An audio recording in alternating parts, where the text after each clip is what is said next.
back to the MHSEL State Championships. I'm Coach Ricochet. I'm here with Ryan. Ryan, you want to talk about yourself? Sure, yeah. Ryan Casey, I'm the Director of Esports for Michigan High School Esports League. I'm really excited to be able to put on our state championships for our fall season. Excited to be here at Oakland University and Fair State doing an amazing job with production and broadcasting today. Yeah, so tell us a little bit about what you guys do here and kind of what this is all about. Absolutely. So our league has two seasons, fall and spring, so we are wrapping up our fall 2022 season. We have the top teams in the state for 3 different game titles. The Legends, Rocket League, and Smash Brothers come together here at Oakland. Yesterday we held our first ever in-person semifinal matches, and today we are doing our championship matches. So great day, awesome sports competitions, really good kids and teams. Yeah, do you want to talk about kind of the format and how the road that the teams took? Sure, absolutely. So we have an 8-week regular season, moving to playoffs, where in a certain percentage, depending on how many teams we have in that different league, make to playoffs. And then after a couple of weeks of playoff rounds, we made it to semifinals yesterday, championship today. Yesterday was really cool here at Oakland. We actually offered our first ever Explore Esports conference. So we had a lot of different industry experts, professionals, educators, all come together to talk about the benefits of esports, all the different career, college connections, opportunities that are available. So we have about 250 people here to the conference. Our first ever one. We're excited about that. Obviously, Ferris is here. Oakland, Michigan State University is also here. Detroit Pistons GT is here. From Mortals, one of our league operating partners, Playverse. So it's a really great day of learning. People got to watch. Which was a pretty eye-opening experience for some of the educators, teachers, and principals, and some parents. You know, the kids like they've never seen an actual competitive match, which like in person. So that was one of the reasons we did this semifinal in person. People got a chance to watch that, and it was awesome. No, absolutely. The energy in the arena was fantastic. It's always cool to see parents kind of get over the students all understand what this is like, but the parents get here to see it. It's like, okay, this is way different than kind of a lot of other expectations. Absolutely. We had a bunch of my principal colleagues were here. They came up to me afterwards and they got to watch a really good competitive Rocket League semifinal match between Divine Child and Nobody. And they just, I never knew. And Rocket League was a great one for them to watch, understand with a soccer-based game. But they were just so amazed at the skill of the students, the excitement that they saw. They see it, basketball, volleyball, track, maybe a little for robotics, but they've never seen it with esports yet. So that was really awesome to watch them and make that connection. No, and it's been such a fantastic opportunity to watch these schools, watch those principals make those connections. I'm really thankful for the work you guys do. So, kind of talk about what you're looking forward to for the rest of the day today and headed into the future. Absolutely. So we're really kicking off with just a little bit with our opening ceremony, followed by our Smash Brothers championship. And then after that, we're going to Rocket League, and eventually today on the Legends. While each one of those matches is occurring, we also have a learning session taking place. We have different people leading strategy sessions on Smash Brothers, on Rocket League, and then we have some college folks getting together to kind of, and some student athletes, walking people through what esports looks like at the collegiate level. So there are opportunities. If a certain game's being played that's really not their thing, they can go check out one of those learning sessions. And then we also have just a fun little side individual Smash tournament taking place as well throughout the day. Fantastic. What does the next semester, what does the spring look like for your season? Awesome. So, yeah, we're going to get started with our spring 2023 season at the end of January. That'll run through the end of April. We're projecting that to be our biggest ever, actually. We're anticipating about 75 or more schools and over 200 teams competing across 7 different game titles. We have some events planned to run kind of regional tournaments, if you will, all across the state at Divine Child High School. We're setting something up with the Motor City Cruise, which is the Pistons G League affiliate. And at Wayne State University Fieldhouse. We're working on a tournament over with Grand Valley State University and the Grand Rapids Griffins. And then hopefully having our spring championships at the newly remodeled Esports Arena at Western Michigan University in the spring. And then a bunch of stuff in the fall. Hopefully we'll make it out to your brand new facility at some point next year as well. Yeah, glad to hear. thanks for coming on today, and we'll let you, get to the rest of your responsibilities. But thanks for coming on stream and kind of telling us about it. Thanks. I really appreciate it. And again, I really appreciate the job the Fair State crew has done with the broadcast and production. It's been just absolutely top notch. And so everybody who's watching, I've had a lot of comments from people from my work who couldn't be here at different times watching the broadcast, and they were just amazed. So I really appreciate everything your team has done. Hey, we're glad to be here. Awesome. Thank you.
some schools winning multiple titles, some defending their trophies, and newcomers winning championships in their very first season with MHSEL.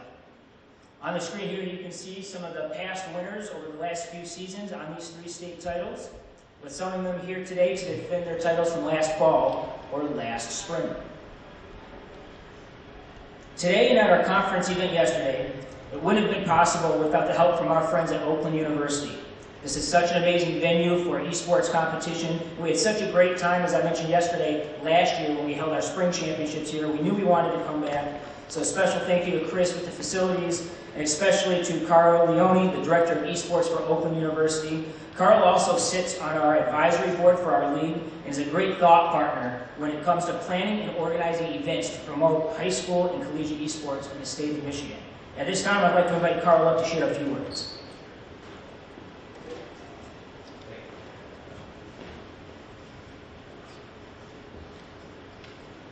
Morning, everyone. I will keep this very brief so we can get to the gameplay because that's what we're all here for. My name is Carl Leone, head coach here at Oakland University. I've been running the program here for about 3 years. We have League of Legends, Rocket League, Smash, and Overwatch.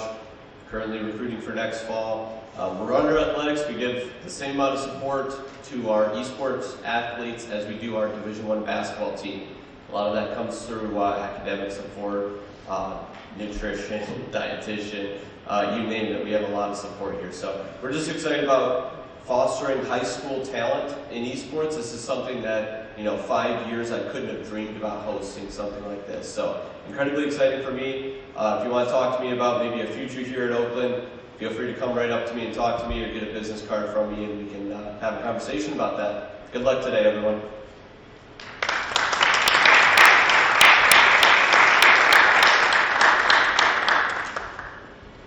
In just a moment, we're going to start our first finals match of the day, but before we do, I'd just like to walk you through the schedule that's listed in your programs. As you'll notice, each finals match is going to take place right here in what's called the Habitat area. We'll have the games playing on the screen behind me here for attendees to watch. I'd also like to remind everyone that all 3 of today's matches are being streamed on Twitch, so you can share those links with family or friends that couldn't be here today. I got to give another big shout out to Coach John Eaton and Fair State University and the production crew for doing a phenomenal job yesterday and today with broadcasting the matches.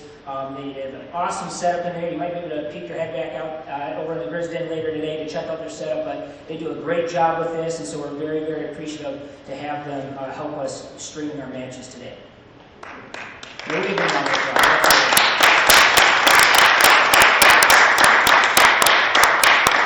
So our first match day is going to be Super Smash Brothers, but we do have some other things taking place throughout the day.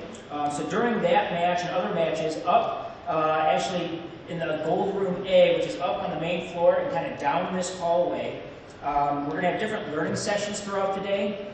The first one that's going to take place is going to be on a Rocket League strategy, and I believe we have some Oakland University players that are going to lead that. So if there's anybody, maybe Smash isn't your thing, you're more of a Rocket League person, you can go check that session out. We also have, right over here across the hall in the Grizz Den, we're going to be offering a fun little side individual Super Smash Brothers tournament.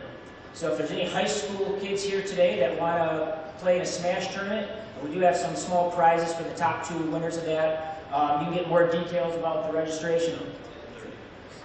Oh, I'm sorry. I got off key there. But that'll be from 11 to 3 o'clock roughly, depending on how many kids we have signed up. So I think we have 20-some signed up, and we can get more. So if that is something of interest to you, you can go across the hallway and get signed up. Again, that'll start around 11 o'clock. Following this first Smash Brothers match, we're going to present trophies and medals, and then we're going to move on to Rocket League around noon, and eventually League of Legends at around 2:15. Again, additional sessions will continue throughout the day, and we'll highlight those as the day progresses. And we also have some refreshments coming around lunchtime. So it's going to be a very awesome day. Thank you so much for being here. And in just one moment, we're going to get started with our championship matches and introduce the team. So hang tight for just 1 second.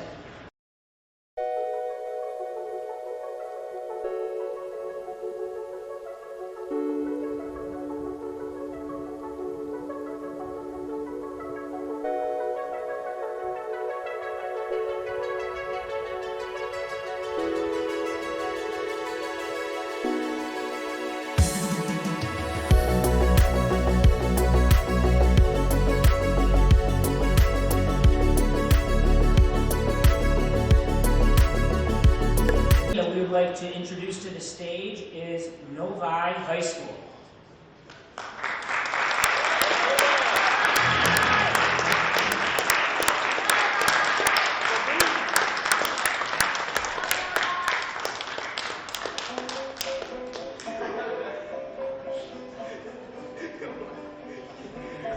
They are coached by Mr. Chris White. Players on the team include Captain Kevin Kukinori, we have Rashid Tapita, we have Ruth Hebrew, and we have Pranav Chinaya. Their reading of the regular season match record loss is 7-1, series record 15-6, game record of 31-12, and they were the number 2 seed coming into playoffs. To make it to the finals today, they defeated Kalkaska, Bay City Central, Divine Child High School, and the other Novi team that was in the playoffs. Let's give them one more round of applause.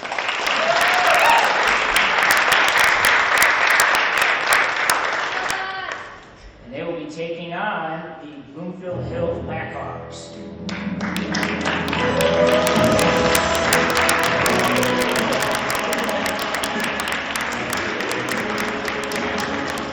They are coached by Aaron Schrader and Blake Forrester.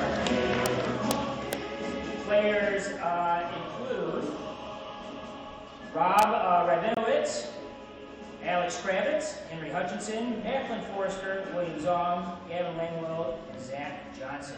They had a regular season match record of 7 wins, 1 loss, series record 14-3, and a regular season game record of 29-8. They were the number 3 seed in the playoffs, and to make it here today, they defeated Omaha Heights, Ludington, De La Salle, and Detroit Catholic Central. One more round of applause for Jim Taylor.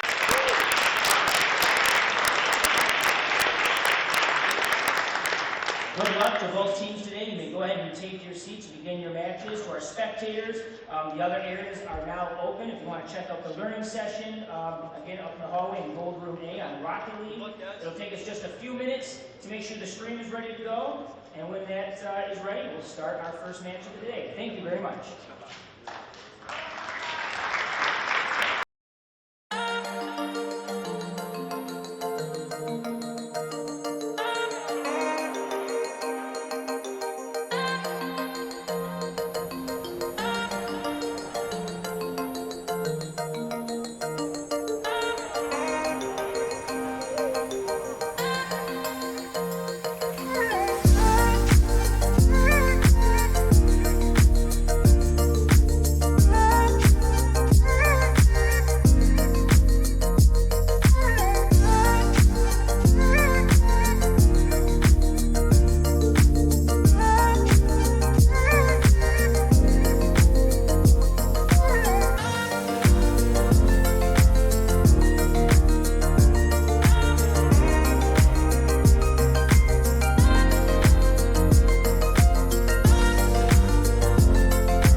Hello, everyone, and welcome to Michigan High School Esports League. I'm Spectral. I'm Trisket. And we were here commentating yesterday. That is true, yeah. With Novi versus Novi. Today we are going to have Novi versus Bloomfield Hills. Novi 1 took it over Novi 2 in a pretty dominant fashion, to say the least. It wasn't very close. We kind of knew. We kind of knew from the start. But today I'm very interested to see how this goes because both teams have players that are kind of known, like Cosma coming from Novi and Rob coming from Bloomfield Hills, the very prominent Snake player that we both know personally.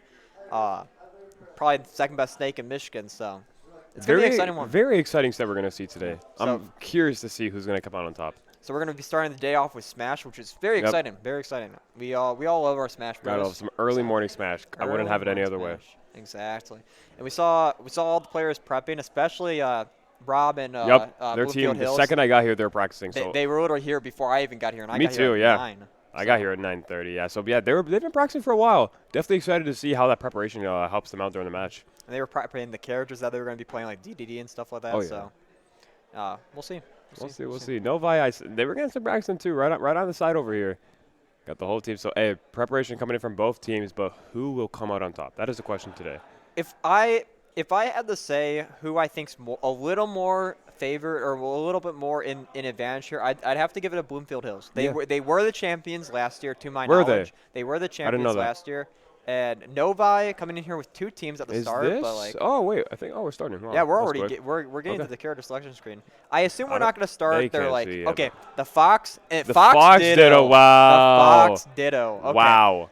This is a lot of pride on the line right here. So I'm not excited. not only do we have the 2 teams going against each other, but a character Ditto to decide who the better Fox is here. And we're going to start off with Battlefield. Yep, okay, we're starting. All right.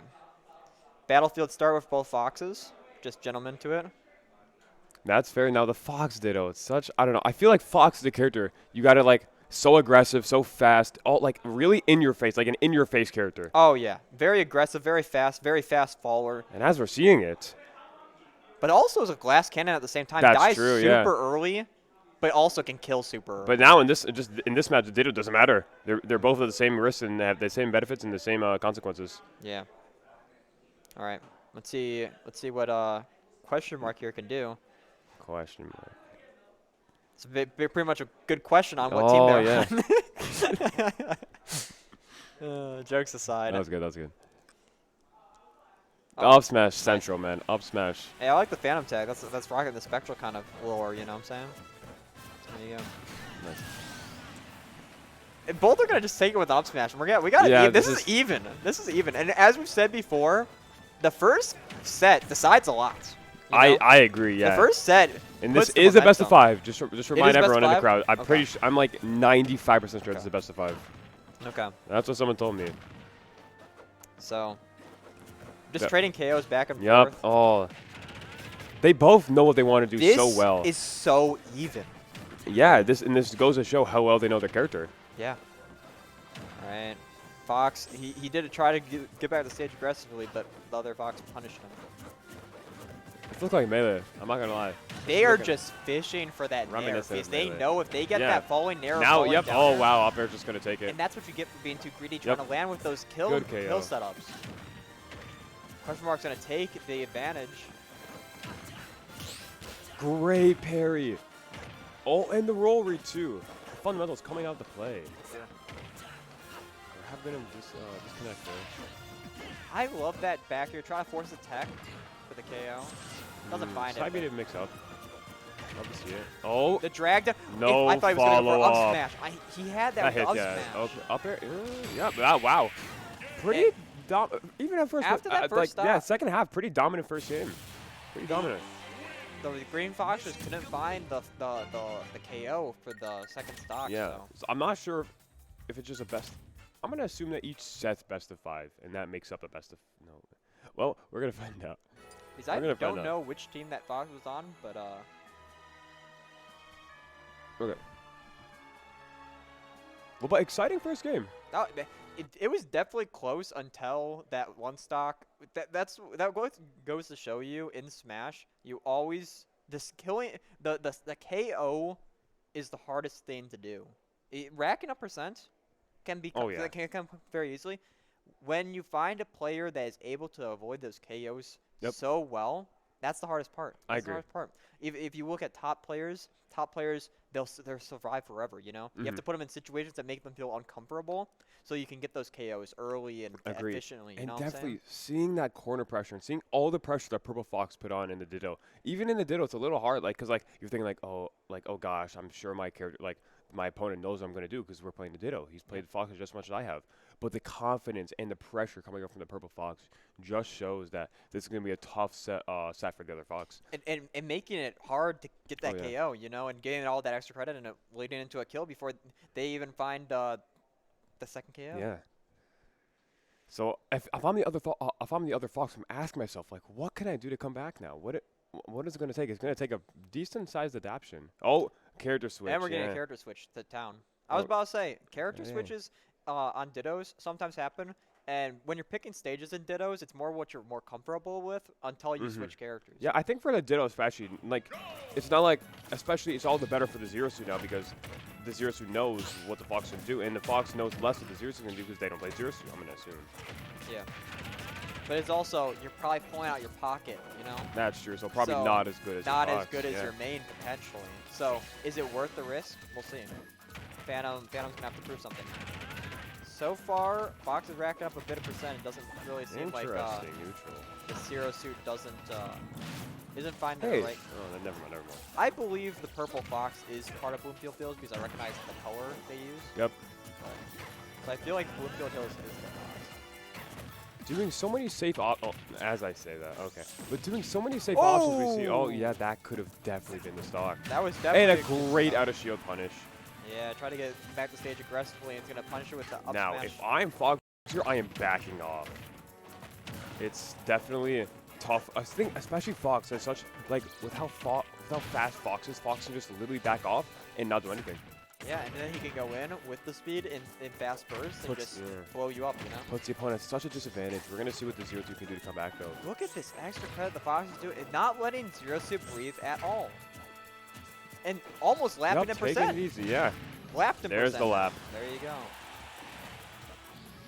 So much confidence we're seeing here from the Fox.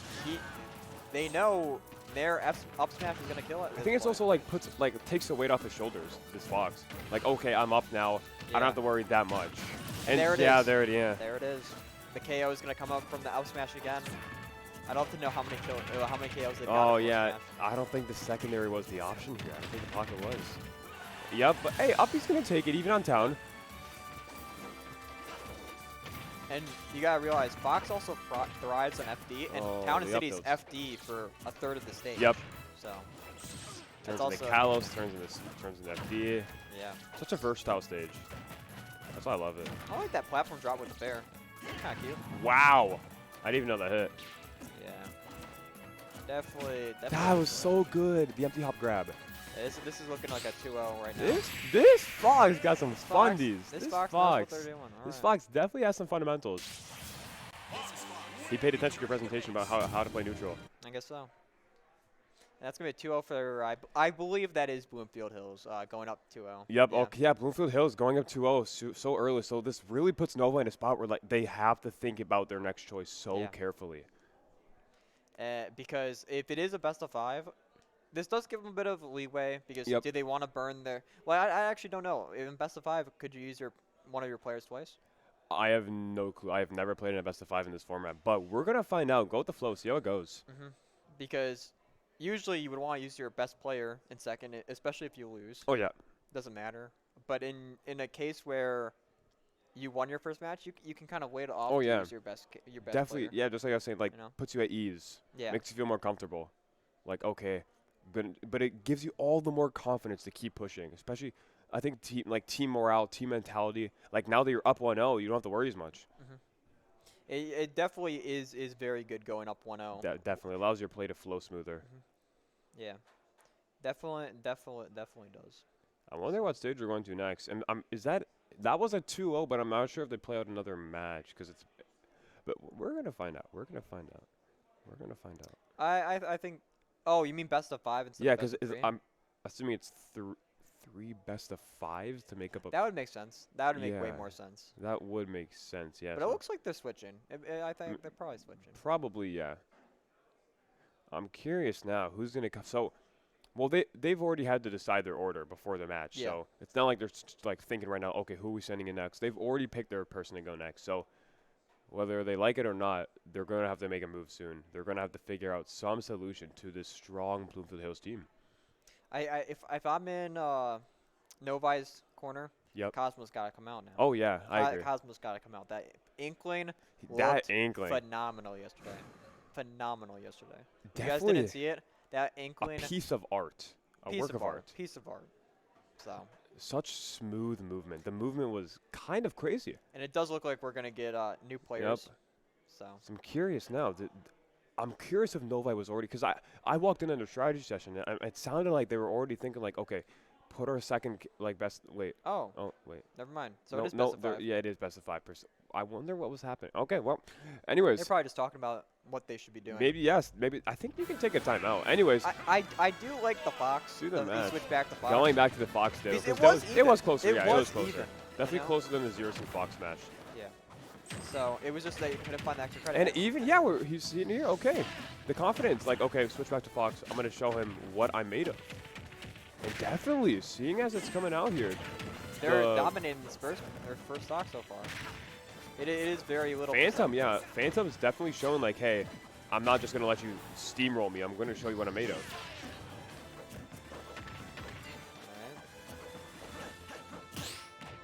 That was up smash right there. I was gonna say I'm definitely up smashing there. Anyways, yeah, but question mark's not gonna let the matches go away easily.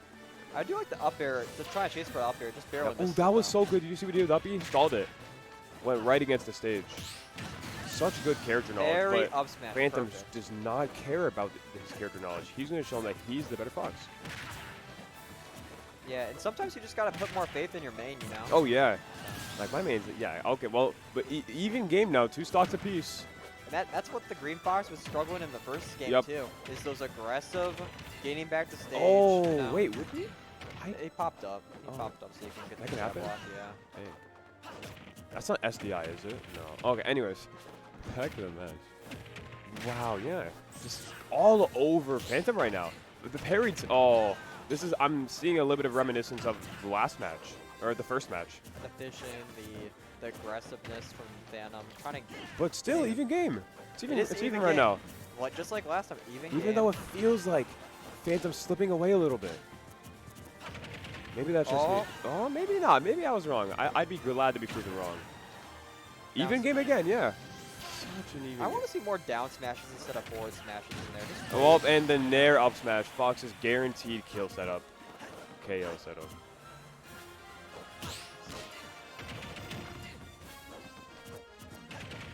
Okay. There's a huge combo coming out from the question mark. Oh, yeah, and can we finish it? Yes, we can. Oh, I was capping. Super sorry. Back air is such a lie. I was that lying. move always lies when it KOs. I just lied to everyone in the audience, but that's going to be the stock. Back air is like the fakest kill. Now, this is really important for wait. Yeah, no question marks. Yeah, this is really important. Novi definitely can come back with this. But one up smash from the other couple Fox more and big hits. And there it is. There it is. That's made 3-0. Yeah, that's a 3-0 for Blue Hills. Now, this puts Novi at a huge disadvantage, obviously, but if I'm Novi, I'm really thinking, okay, I got it. I can't let this affect my mentality. I have to go in there with the best mentality possible, with my best play possible, and show them that I can bring this back. Yeah. I just, if you're in Novi's shoes right now, Inkling has to come out. Yep. It's non-negotiable. You have to put your best foot forward. Because if you lose this, it's over. Yeah. It's over. It is. Oh, I think it's 3 best of 5s to make up a best of 3 overall. Yeah. That makes sense. Okay. So if they win this best of 5, like, how are they going to make a best of 5 overall? Yeah. Okay. If Bloomfield.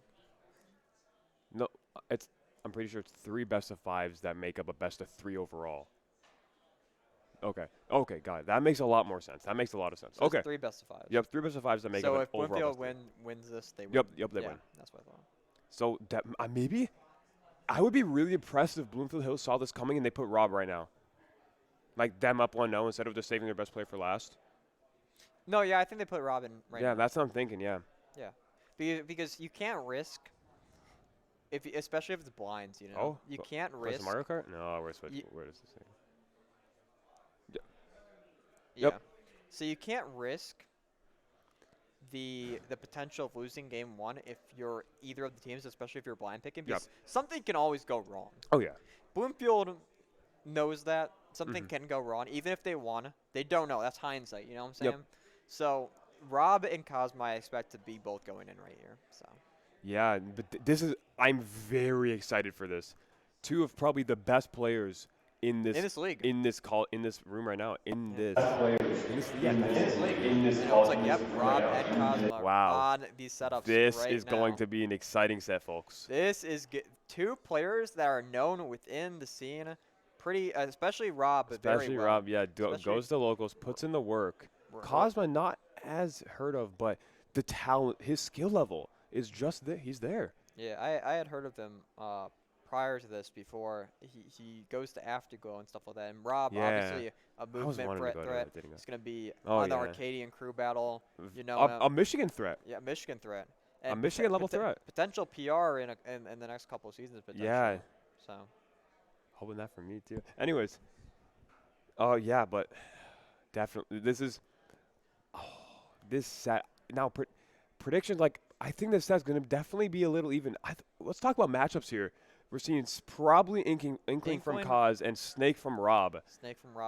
I honestly was talking to Rob before this, and Rob thinks the matchup's like close to even. That's fair. In my opinion, I would think Snake does pretty darn well against him. Snake's disadvantage. You can blow up your percentage. You can blow up yourself to escape Booyah percent. You know. Your Booyah percent is high. Can you explain what Booyah is to the crowd? So Booyah is an up throw up air that Inkling has. On Snake, it works from 121 to 150. How do you know that off the top of your head? Did Rob tell you? No, because I looked it up for him. Oh, wow. Oh, nice. I literally told him. I was like, hey, Rob, this works from like 121 with no rage to like 150. I literally looked it up for him. There we go. And helping some bros out. On PS2 specifically, but. On PS2. And a small battlefield where we are going. You know, I expect Rob to know how to avoid stuff, so we'll see. Yeah, definitely. This will be our first time seeing Rob on stream. Yeah. So definitely, like, now the world's going to see, like, how good Rob really is. Rob is a very talented individual at the game of Smash Bros. And can't underestimate Kaz either. We saw yesterday how dominant he can be when he gets some momentum. Kaz definitely got momentum yesterday and ran with it. Anyway, we're going to get into the match. Got Mike's song playing, you know, classic WarioWare song. And we're going to get right into it. Two players. Oh, I think they're button checking. Yeah, button checking probably, yeah. But also, if you guys haven't already, follow the Twitch page I believe we're on Ferris Esports. Yep, Ferris Esports. Make sure you guys follow if you're enjoying the stream. And you guys are watching. Thank you guys for tuning in. Smash High School Esports League Finals for Smash Bros. We're going to be having other games all throughout the day, so always be watching the stream today. That is true.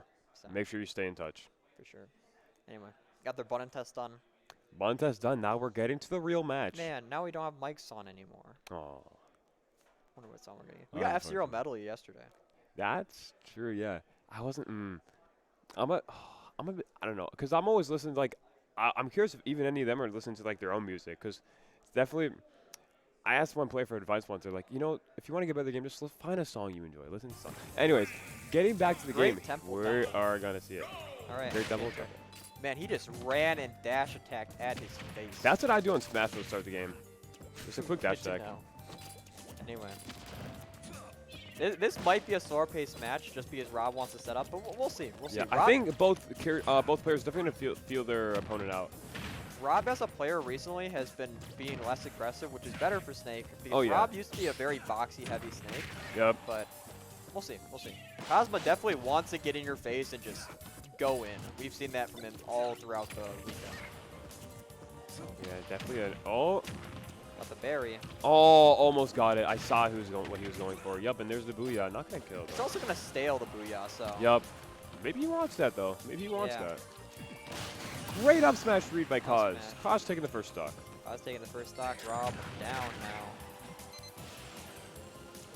Yup, just going to seek out Inkling with that. Nice tech, by the way, on the Nikita. Nikita, yeah. All right, let's see what up tilt's going to kill here. Oh, I love that. That drop from the platform. I'm surprised he didn't up tilt. If I'm Rob there, I'm up tilting. Up tilt just to scare you. Know? Yup, no, not yet. Now, what's the percent again for 160. 160? Okay. And that's just going to be it. Kaz, unfortunately, not making it to the ledge. But at a couple lower percents, F tilt's true at like 140. Interesting. So, or like 10% lower. I really like the ink gun usage. by Kaz. Kaz definitely knows his stuff. Knows the character in and out. Oh, that was a missed dash attack. He didn't want the F tilt there. That was definitely a missed dash attack. You know, Snake's the one character I don't have an elite smash. Anyways. Get him off stage. Cosma with the corner pressure. Trying to keep it up, but very even game. It feels like when Rob gets Cosma in the corner, it's more damage, but Cosma's winning neutral more. Oh yeah. But when Rob gets Cosma in, wow, yeah, that definitely looked like a confirm. That might have been a confirm. He might have been able to air dodge out. It looked like it was barely confirmed if it was. Just gonna wait. Yeah, he yup, knows and it's not once true again, the at up that smash. Rob just keeps falling into it. Ooh, that's gonna be annoying. The pressure. Seeing this where Snake is at a disadvantage, definitely. Even I think Snake's disadvantage is worse than most. And we're gonna see it. Nothing that Kaz can't come back from right here. Yeah. Definitely an even game. We've seen Cosmo blow up stocks so fast. Oh yeah, such a momentum-based character. Player too. But also, it's a lot of Inkling, damage. No, so it's misses gonna be the full bubble. it's gonna be hard to kill. Snake Oh with yeah. Inkling, so. Ooh, Yep, just I love that holding to get rid of the bomb because of the intangibility when you wow. throw. Okay. Yep, not gonna combo off the And grenade, but he's catching up. And he's in the lead now. Yeah. Look at that. Rob's gotta be careful. Now, Kaz is putting in the work. Try to get the roll. Showing him that I want Novi to win this tournament more than you want Blue Hills to win. I am going to win this for my team. But maybe Rob is good. We're living good DI. Let's Rob some good DI too. Yup. Oh. He has no ink though. He has no ink. He's gotta find a way to get Will ink. the fundies just overcome the lack of ink? Oh. Goes back to ledge. Oh wow. Dude, the scramble for this first game is crazy. Oh, Rob's barely gonna take KO it. Ladies and gentlemen, we have a set on our hands. We have a set. That first already got me sweating. That first game should be just evident of how good these players are at this video game and just how close of a set we're gonna have. If you guys wanted to see an exciting set today, this is the set to watch. This is the set, and what a place to have it. And like a respectable place to have it in the finals. In the grand finals of this tournament. Very deserved. Very deserved. And it just goes to show you why these two teams got this far. Oh, yeah. You know? Definitely impressive, but such a close game. If I'm Rob, I'm worrying. Even if I'm up 1-0. Even if you're up 1-0, for sure. It's definitely stressful. That could have gone to either opponent. So. Definitely. So, yeah, we're going to see this game. Not even how Kaz adapts. It's more this game if we see can Rob maintain that same momentum and same play style the first game to keep it and probably has to do a little bit better to secure this game in a somewhat dominant fashion. If I know Rob well, he will adapt very well to this, and it's on Kaz's end to adapt just as hard. Yep. To that situation because I know Rob's going to be adapting quite well. It's adaptation coming out from both players, but we're going to see who's adapting is stronger. Yeah, and also we're going to get some coaching in for Kaz before the next game. It looks like Rob feels very confident in his ability to just win it out. This is nothing to me. Seems like play my game. Seems like he knows how to the adaptation well, so it seems like he's feeling confident. No coaching needed on that part. But yeah, again, we are watching Novi versus Bloomfield Hills. It is a best of 3 of best of 5. Yep, of 3 best of 5s. Yeah. So this could be it right here. It's 1-0 for Rob. Yeah. Let's see how this match. If Rob wins this match, it is putting Kaz at the biggest disadvantage. Against a player of Rob's caliber, it is like near impossible to even fathom just beating him. Either way, we're gonna run at Battlefield, which is interesting because Snake is a really good character on Battlefield. I don't know. Maybe it's a comfortability it might be a thing comfortable from Kaz. I agree. I think it's probably more of a comfort pick. So we'll see. I know Rob probably definitely likes the stage especially if you're a Snake player. So. You know, I'm shocked that second air didn't hit, but yeah, see Kaz. Gets that damage, gets you off stage. Covers with the bomb. Kaz is such a good player. He didn't I'm finish shocked it out. every time he does something good. He didn't finish the roll out. He had him. The corner pressure is insane. We were talking about his corner pressure yesterday. Yep. And the up smash again. Rob just can't avoid those up smashes. And now let's see how Kaz responds to this first stock game because he took the first stock last time but Rob responded immediately. Yep. You know? So let's see if he can get a Not bit of going to extra jump into credit. that bear. Safely going back to ledge. Wow, a fully charged down smash just hitting. Take it, yeah. Insane. And Kaz is going to go down again.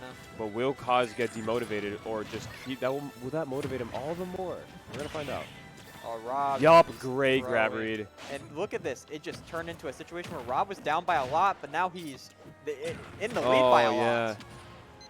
Definitely not looking so good for Kaz right now, but knowing Kaz, this could be just like one conversion to even out the game.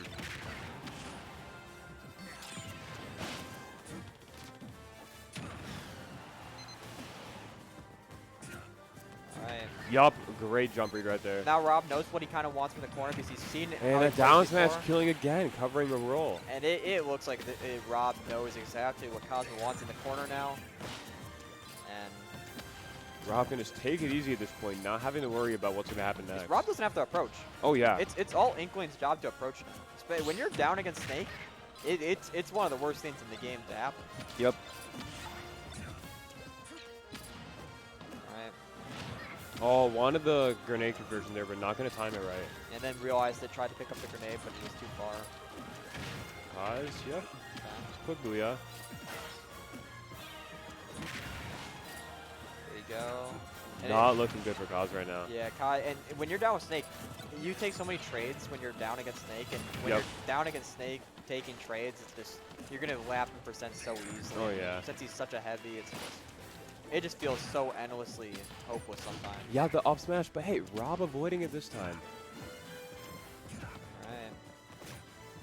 Yup, and up tilt is definitely going to be it. The rage up tilt. Pretty dominant second game from Rob. That was a dominant second game. Now, if I'm Kaz, at this point, I think I would be demotivated. Like, my confidence is gone. Like, okay, Rob definitely adapted. It's going to take something miraculous out of me to bring this game back, bring the set back.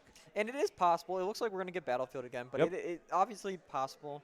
We've seen Cosmo delete stocks. We've seen him delete people. So I wouldn't count Kaz out yet. So me either. It's just going to be a hard fought battle. I feel like he needs to realize keeping Snake in the corner more. Yep. He's going to be getting taken advantage of when he's in the corner against Snake. He's getting up into charge attacks. He's regular getting up into stuff, and Rob's just timing it every single time. Yeah, I'm pretty sure this is Novi's tournament game. This is the Grand Championship match point right here for match Bloomfield, point for Bloomfield Hills. Yeah. So if Bloomfield Hill wins this, they'll win the entire championship with a oh. dominant 6-0, 6-0 victory. Not dropping a single game, but we're gonna see if they don't be drop 2 a single times game. champions. Yeah, that's very impressive. 2-time, I believe in a row too. 2-time champion rows in a row.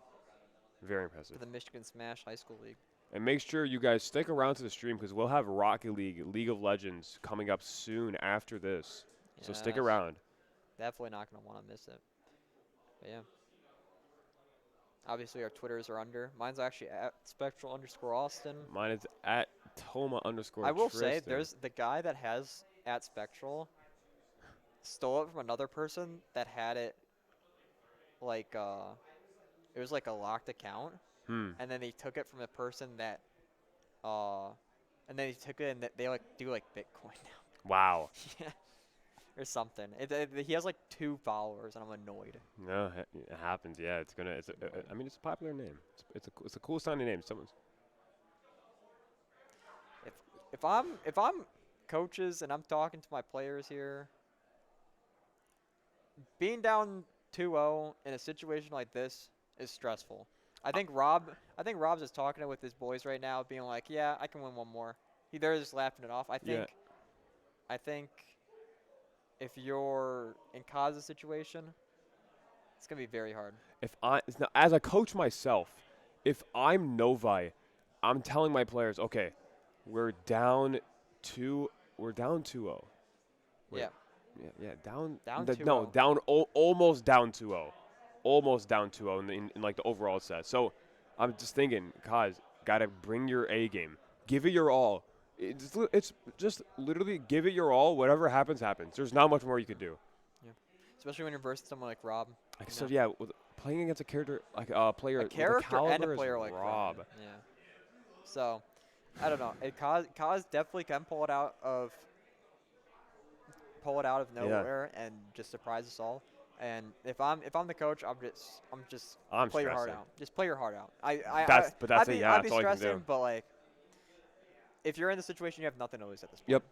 So that's, yeah, all the more reason to give it your all. Maybe see what he's happens. throwing for the content. Is that a Yoshi's we're seeing? Maybe he's throwing for the content. By the last couple of games, I'm pretty sure he's not throwing for the content. Maybe he's throwing for the content. That'd be funny, He wants though. a YouTube thumbnail. I reverse 3-0'd Michigan Smash player Rob. That would make a great YouTube video. Oh no, I could see it. Reminisce. Oh, can't say that in the stream. Okay. I'll tell you after. Anyways, so I'm curious what stage we could be going to. Hovering over Yoshi's story now, but That's a good. oh wow, and yeah, we are stage. going to Yoshi's. I don't know about this, cause taking Snake the battlefield is just asking for trouble. Now we're going to Yoshi's, yeah. So we'll see. Just Stay in the same a glorified battlefield. Yeah, different battlefield. Yep. All right, we're getting right into it.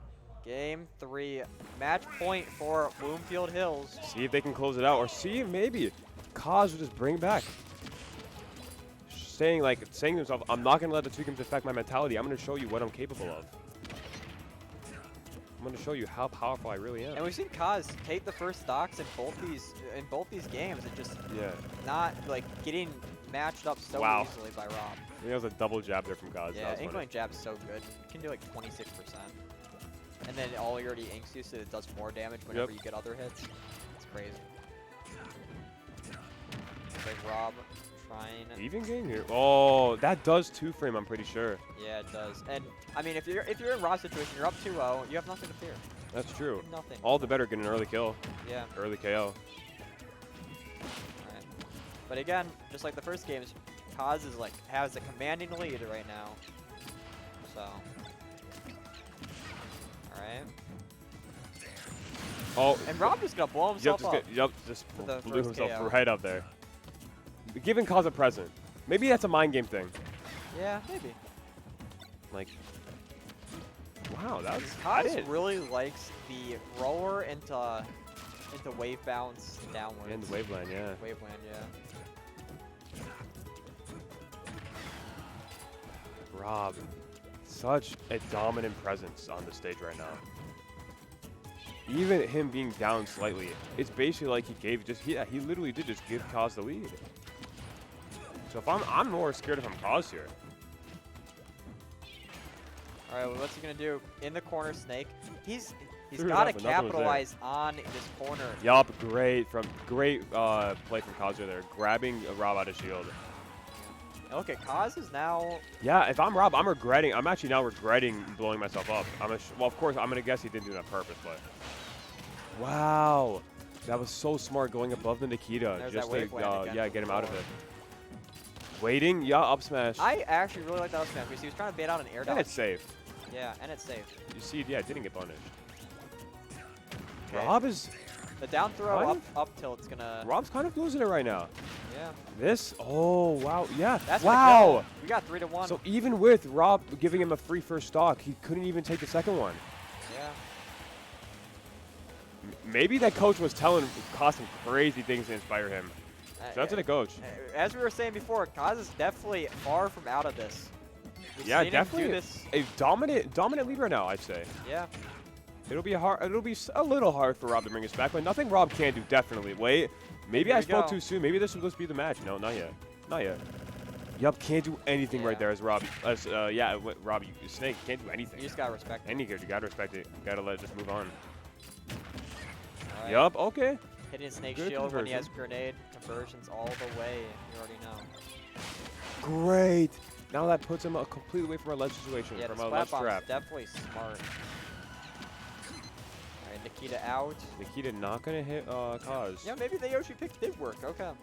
Maybe it's another thing like comfortability. Like how comfortable am I on Yoshi? I'm just gonna go there. Yeah, Yup, this Nikita is where no you got hit. tech. And you know what they say Now. about Snake? Snake's a good comeback character Yup, too. but can So- Kaz close? Can Kaz close this? Because we've seen That is the question of the match. Rob bring stuff like this back, and if Rob finishes it out here, it's just gonna be Bloomfield Hills Yup. all the way.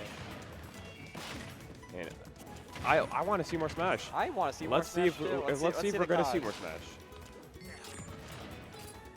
Okay, Kaz trying to find the pressure, but Rob's gonna safely The grenade land. is Now gonna he's in the corner. tinkle down the Here hill we right go. there. The slant. Ooh, Oh, the down smash that was was so crazy, risky. and that is it. That's gonna Kaz do takes it. Kaz is gonna take it. That was scary though. That down smash he was was up crazy. 3-1. A bit scary coming out from Yeah. Kaz's And part. Kaz not being the first player to take a game off of Rob in this tournament. Lance taking a game off him yesterday in the match that was not streamed. Yeah. Okay. But now we got a 2-1 set so far. Oh yeah. 2-1 set.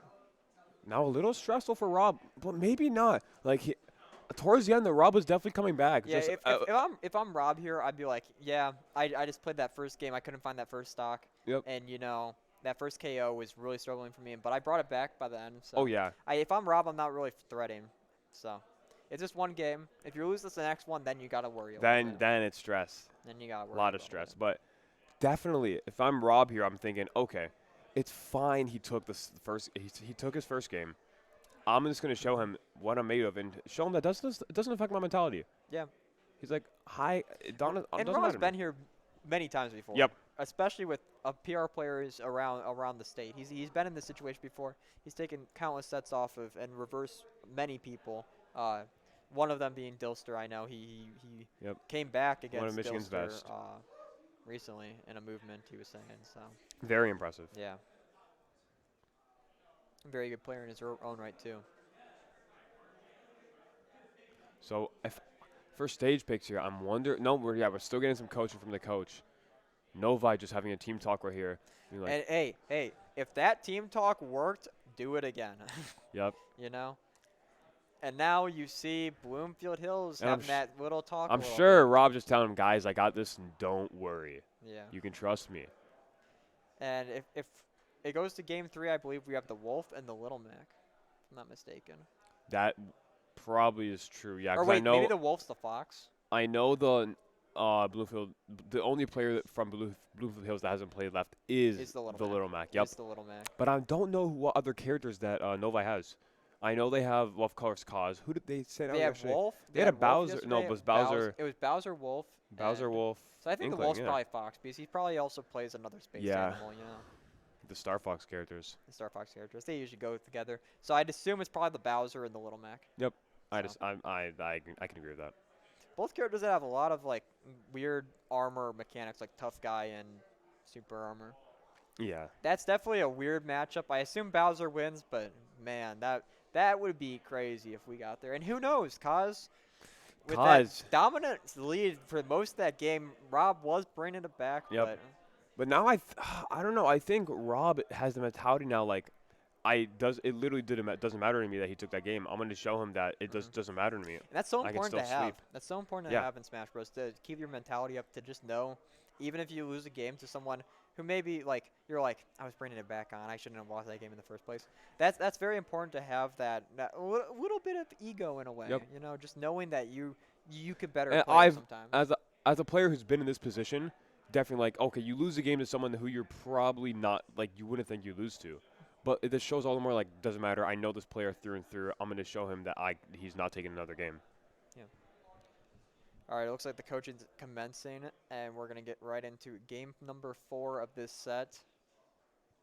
I kind of want to say game 5, low-key. Wait, oh yeah, what stage are they going to? Let's see. Game 5 would be very interesting, to say the least. I agree, yeah, definitely I kind of want to see a game stressful situation for the players, but an exciting situation for us, the commentators. 5. Yeah. So. Did you see what stage they went to? PS2, I think. Oh. Okay, well, looks like we're going back to PS2. I don't think we ever went to PS2. No, this is the first time PS2. We're going to PS2 this set. PS2 Wait, no, maybe they're switching it again. Some miscommunication. PS2 notoriously a good snake stage, so. Yeah. Good stage for most characters in the game. Yeah. It's an average good stage. No, no. PS2? PS2? No, maybe, yeah. They're just baiting us at this point. Yeah, okay, PS2. we are going to PS2 unless they go PS2. back again. We are going to PS2. Rob on the Snake, of course, and Kaz obviously going to the Inkling. I don't think we're going to get any character switches in this set. I agree, definitely. Like, So. now that you've seen the Inkling can do it, can win, there's no reason to switch in my mind. There's no reason to switch, yeah. I agree. I'm curious to see what, I don't know, I'm thinking, what adaptations, what changes? Maybe there will be some changes from Kaz. I think Kaz really avoided the KO condition for that Rob was going for in the beginning half of that, because he survived until 180 as Inkling. Yep. You know, avoiding those grabs. But anyway, we're gonna get to the match. Here we go. Let's see it, Kaz.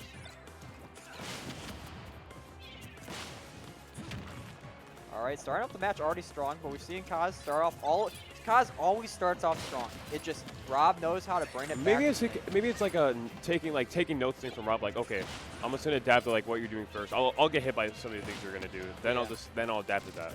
Maybe. But I feel like if you have all of these games to adapt, we would have already adapted. That's true. All right. Kai, you can just tell Kaz is playing so safe, trying not to get hit by any of these grenades. Whiffs the grab, which is going to be punished by a dash attack. Yep. And, you know, Kaz likes to land aggressively. He likes to land aggressively. And Rob Jesus. Rob is catching on to that every single time, if you've noticed. Yeah. Whenever he tries to jump back to stage, he never takes his time at ledge. And that's what's costing Kaz all this damage. And at this point, it's even. Yeah. And I'd say it's even more in Snake's favor because Inkling struggles to kill compared to Snake. So if I'm Kaz right now, I'm regretting those. That barely killed. That was a sour spot F smash. That would have been. Yeah, just barely KOing. Up tilt. Yep, Yeah, you gotta up watch tilt's out for gonna up take it. tilt. You gotta watch out. You gotta. Even respect game that. once again. Alright. Let's see it. We keep seeing these even games. Definitely even. If I'm Rob, I've got a little bit of pressure, especially when you were up 2-0. Oh yeah. Dashing under the grenade, smart. Yeah, now Novi needs winners for them to have any chance of winning. Yep, once again can't do anything. Ooh, it stun locks him into the grab too. It does. That's a confirming to grab. The bad thing, not really, but what you can do. Gonna miss it down there. It does to get rid of all your ink. Oh, that's the bad thing. Gonna save it gets him. Rid of all the ink. That's it. Yep, there's the booyah. Oh my gosh, and Kaz Reminiscence is up. of DK. Kaz is up. But this is kill percent for like one hit, then an up tilt's probably taking it. But maybe Kaz won't let that happen. He's gonna take it now. What a good recovery. Up tilt, just like I said, it had to be one more hit than an up tilt, not just a raw up tilt. If I'm Kaz, you gotta watch out for these up tilts, man. You gotta respect. You gotta land. Kaz's Nikita's too strong. Kaz's big problem is he's landing always aggressively. He needs to switch up how he lands. And that's so important because if you notice, he was up so much against Rob, and now it's like almost an even game. Wow, converting grenade in the grab. Oh, he knew he was going to air dodge down. That is impressive. Kaz not letting Rob get anywhere right now. Maybe see some desperate big hit attempts from Rob here, but it's not looking good. No, can't do it. Can't do it from ground. No. It also, it's going to work in the like waveland again, Rob. That's the adaptation right there. He's like, okay, I've seen the waveland aggressive- 20 times now. I'm going to punish it this time. landings. All right. Rob still playing smooth though. Yeah, this not is letting it affect him too much. Just being definitely careful. Scary. Yeah, I'm scared. Like I'd be scared. Oh, that's it. No, it's not true. Oh, wow, my bad. I lied to everyone again. Good Nice tech. tech, Rob's- Wait, Oh. no, the unfortunate SD. He pulled a grenade instead of up beam. Oh no. He pulled a grenade instead of up beam, but that's gonna be. That's Now we're in reverse 3 that's a territory mentality coming out hit. from Kaz. That's definitely a hit to the mentality. Kaz also he saved the replay. Did he? Yeah. I'm But sure that was an now accident. we're in a situation where Kaz has taken the last 2 games. Kaz almost took the first game. Yeah. He kind of threw the first game a little bit. And even Rob giving him that first free stock of like the second, game. It Kaz is still showing that he doesn't need any free stocks. Doesn't need any Mushroom presents. Kingdom 2 It's isn't Christmas illegal. season. Giving out some presents. Okay, Mushroom Kingdom 2 is not legal. Okay. They went Mushroom Kingdom 2. I was like, I don't think that's legal. Mushroom Kingdom 2. This walk-off. We should make walk-offs legal. No, why do you want walk-ups legal? So I can start winning games. I see. I have trouble winning normal games. I'm not that good as a player. Anyways, if I'm Rob, I'm definitely stressing a little bit. If I'm Rob, I'm stressing. You have the crowd watching you. You have your It's you have your potential new I'm home sure. of Oakland University watching you on your back too. Yep, I'm definitely sure. Rob plays at a lot of tournaments, but I'm not sure he can deal with like the crowd pressure. It's different playing It is a bit in a different. tournament. There's tournament pressure and there's crowd pressure. Now there's both. There is both in the situation. So it's two different types of pressure. Because I've definitely felt the pressure. I played in my high school once. We had a big assembly. I played in front of like two to 3,000 people.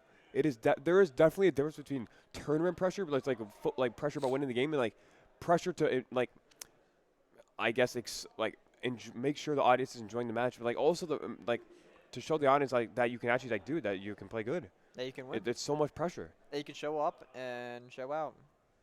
So we're gonna get some. Okay, it looks like Rob is getting a lot of coaching from his crew as well. Cosma talking to his boys that have been helping him out in the path to get this reverse 3-0. And now, if I'm Cosma, I'm all the more motivated, all the more inspired to really win this game. I kind of want to see the storyline where Kaz gets to a reverse 3-0, and we have a insane last set that we have no idea who's gonna win. That's true. That would be really exciting. I'm kind of for the Kaz storyline right now. Oh yeah, I'm all down for it. I'm super down for it.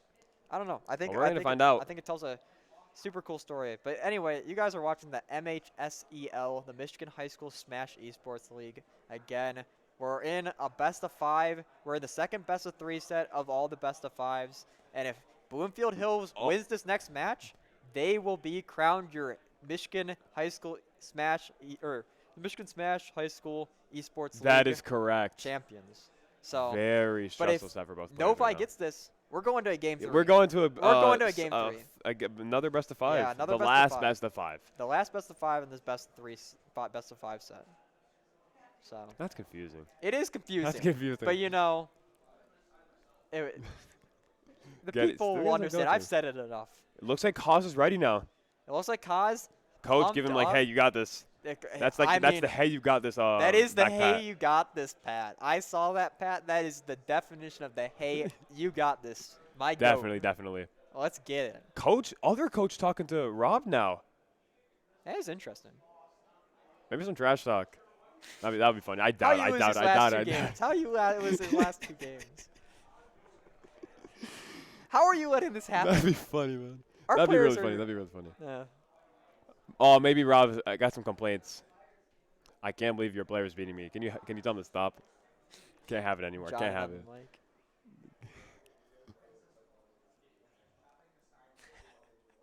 I know. Of course we're kidding. Of course, only jokes. Are we? I'm not. Hey. Anyways, going. getting back, we're gonna see what stage to choose now. I don't know. I'm for both timelines. I'm for the reverse 3-0. I'm for the. It's Rob's stage choice here. Should know. It is Rob's stage choice. Cause has just banned 2 stages. Battlefield is a good stage for Snake. No, but Rob, knowing that Cause played that well on Yoshi's and Battlefield. Yeah. So it's definitely all the more pressure, Rob, to pick a good stage choice here. Yeah. If I'm Rob in this situation, small Battlefield might be the pick. I kind of agree with that pick. Yeah. Kalos, funnily enough, Kalos is kind of like a interestingly bad pick for Snake because you can avoid all of his ledge trapping pressure with the side platforms. You can get away from his ledge traps, which is one of Snake's biggest advantages as a character is getting those ledge traps in on your opponent and just keeping them there, and it's just Kalos helps get rid of that really well. So we're going to see, I think the players still hyping themselves up, making sure that they have the best mentality possible going into this game. Yeah. But in the meantime, I'm curious what is going through the other players' heads. Wow, are we really going to do this? Are we going to go through? I feel it's definitely a lot of stress on the other teammates because I've experienced it firsthand. I really just got it. You got it. It's so much trust. It's a matter of trust. Especially if you're on Rob's side, you're on the cusp of a reverse 3-0. Yep, definitely stressful. And I mean, Kaz in the same situation, I guarantee you he's feeling like I've made it this far. I got to get the reverse 3-0 at this point. Yep. If you're Kaz and you don't get the reverse 3-0, got to finish it. Got to finish what you started. It feels fine if you get 1 game, right? You got 1 game. But now you're this close. You're this close. You're this close. You won the last 2 games. It's not just a best of 1. You won the last 2 games. It's a best of 1. And this matters so much. Yeah. And each team knows it. Each team knows that this match could decide the championships right here. Very true. Very true. Because these are what I believe to be the best players on each of their team. So like. Yeah, definitely are. So. But you never know. So much pressure on both players right now. But let's see how they deal with the pressure during this match. Mm-hmm.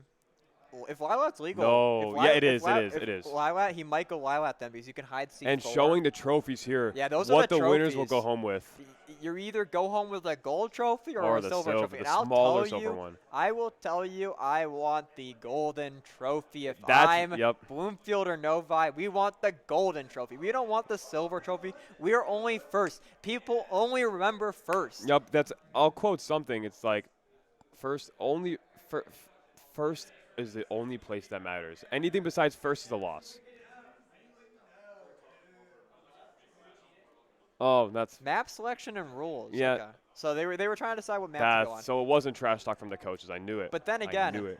Tristan, we all want that first place. No one remembers second. No one remembers anything but first is a loss. Who remembers who got second at we remember who got second at EVO 2019. We do remember that. I remember a lot of seconds.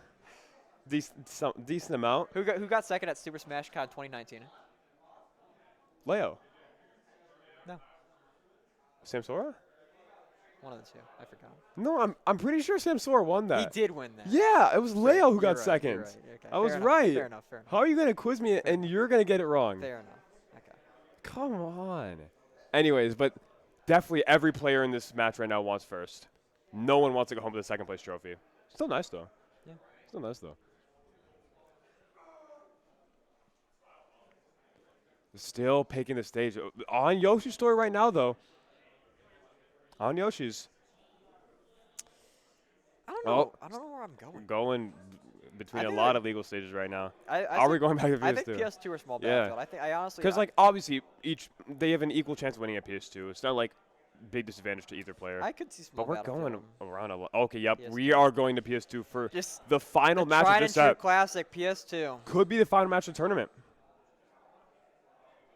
Yeah, could be the final match of the tournament, or we could have another set on our hands. Another best-of-5 set, which will be all the more stressful. And it looks like they've had a lot of conversation. And you know what? You know what's the worst part about this? What? Kaz had all the momentum, and this break, kind of icing. A little bit, but maybe it definitely is a lot harder to keep the momentum. Yeah. So we'll see if Kaz can keep that momentum and not be iced out in this final match between Bloomfield Hills and Novi to see who wins this set. If Bloomfield Hills wins this, they win the whole tournament. That is true. I'm going to see what plays out during this match. Very exciting. And you're definitely going to see a lot of just patience. Just going no one's fair a lot. It is absurd how early Snake Fair KOs. Yeah. Very absurd. It is a heavy. It KOs like KOs like 20. All right.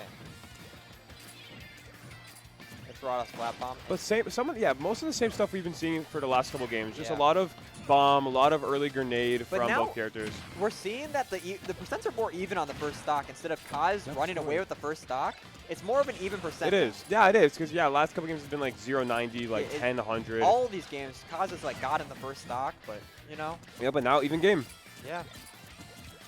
If I'm Kaz, I'm thinking I can do this. It is so possible. I am bringing this home. If I'm Kaz also, you need to get this first. Yep. You need to get this first stock. If Kaz doesn't get this first stock. stock. And that's no, can't follow up. No wave land. Oh, the up tilt. Yeah, not going to kill. Another scary. One will kill, even with stall. Yeah, this percent it will. On the platform, you got to be careful about this up tilt. Oh, nice air dodge to avoid it. Nice, he knew the C4 was coming. That's it. No, it's not it. I keep lying. I'm going to stop talking. I'm not talking anymore. Getting it first. Well, yeah, I don't think that's it. Okay, good. No. I didn't lie again. That was, okay. Well, and yeah, C4 is going to take. Got to remember where it is. Yeah, it's tough sometimes, though. He put it down straight away and blew it up straight away right when he did the up smash. And this puts Kaz in a really bad situation. Not unless he chokes it. Unfortunate. He just needs to know how to stop it and up smash instantly. He just needs to know how to stop it and up smash. Yeah, but it makes sense. He's choking a little bit. It's so much pressure right now. Yeah, and this is what we're talking about they're very nervous. When you're down against Snake, this is what happens. You get all the extra credit. That's why it's so important to get the first stock in Snake, because you're going to take all the 76% of extra credit so far. Even if you get the stock, you're still behind a lot. Yep. Yep, Rob just such a dominant presence right now. Playing very dominant. But there you go. Kaz is going to take the first stock. All right. Now if you're Kaz, you have to be very careful. Oh, and that's going to be wow. it. That was such a good setup coming in from Rob. Throw in the C4. Definitely impressive. Definitely just knew what he was doing right there. All right. So this is Kaz's last stock. Yep, this is tournament Of the whole thing. Yep, and it's looking like it's slowly slipping out of his hands. Yeah. This is looking kind of like curtains against a character like Snake. It's going to be hard to come back to your Kaz. Yep, Rob playing so dominantly right now. Yeah, but Kaz doesn't have to, and Yup, oh Rob wow. doesn't have to approach at all because the Snake. Kaz can't get a hit in. Can't even get a single hit in. But there's a get up attack. All right. That's the setup would have barely been missing clean it. to end it off, but couldn't find it. Gonna throw the C4 Wow, down. oh, Rob's kind of styling a bit. I don't know if he Yeah, wants to do that's that. it. That's gonna be it on. and that is the tournament. Your winner is Bloomfield Hills High School. For the second time now, they win. And you see Rob and Kaz shaking hands, a sign of respect from both players, knowing they both played their They hearts both out. gave it And their all. You got to put it to Kaz. He came back from a 2-0 deficit, made it a 6-2 victory, and just Put some stress on Rob. yeah, Made put Rob some worry a little stress. bit. Yeah, And the Novi team hug. Novi team hug, knowing that they made it this far, and knowing that Kaz did such a good job at trying to bring it back. He brought it back to a point where I know Rob was feeling nervous. Oh, yeah. He had Rob shaking in his boots. So Definitely. you can't be mad. You can't be mad if you're Kaz. Such a good. That was a really exciting set. I enjoyed watching that. But you know what they say? Who's second place? Bloomfield Hills is first place, everybody. Yep. That's the real thing. Those Bloomfield are your Hills winners. taking it. Rob and all of his teammates are going to be celebrating a nice Definitely golden going to have a trophy. good night tonight. Good night. Good night. Winning 2 of them in a row. Oh, yeah. That's very Two- impressive. 2 Michigan high school smash Now they got esports that league. rep. Like, okay, like next year, school's going to be worried about Bloomfield Hills. Yeah. Bloomfield Definitely Hills. got to remember the name. It's that school, you know? It's that school for Smash. We're also going to be having League of Legends and Rocket Yep. League for you guys later, pretty soon. Like, I'm pretty sure they're Pretty gonna be setting soon, it yeah. up. They just got to set up the PCs and all that. Get the get streams, everything. get But yeah, everything sorted. This was the Michigan High School Smash Yep. League Finals for Super Smash Bros. Ultimate. Again, congrats to Bloomfield Hills Congratulations. for winning the whole thing. Just coming so far, Oh, going yeah. through so many good Such teams. an impressive run. Bloomfield, Detroit Catholic this weekend, and just dominating both. You Yep. know, you gotta respect it. And if you're a Detroit Catholic, like you can't be mad that you lost to the team that Team won that the whole won. thing. At least you lost the team that won it all. Yeah, Makes you feel a little bit less bad. Yeah. Either way, we're gonna have a ton of stuff coming out for you guys pretty soon. But for now, I think they're gonna. Are we doing a ceremony at all? Yeah. But either way, Okay. this has been Spectral, I've been Trisket. and this has been the Michigan High School Esports Smash League. Thank you guys So, for watching. Have a good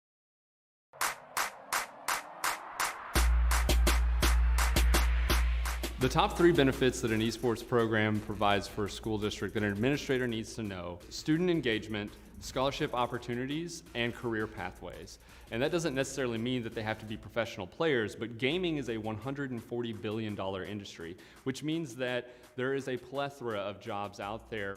Players get to develop life skills. These are important skills that will continue on past their high school career. Time management, leadership skills. There are many life skills that are used to be part of a team that grow as part of being a play versus team. Being on the esports team here, it's changed me in a way that I strive to be on League more often. When we study together. And then right after, as long as we all finish, then we jump on League and play games. I think it's prioritizing both our academics and our free time.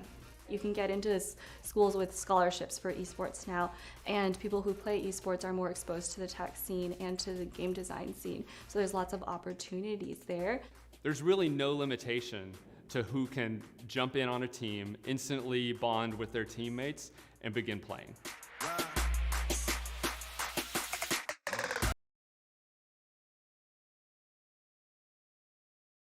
One more round of applause.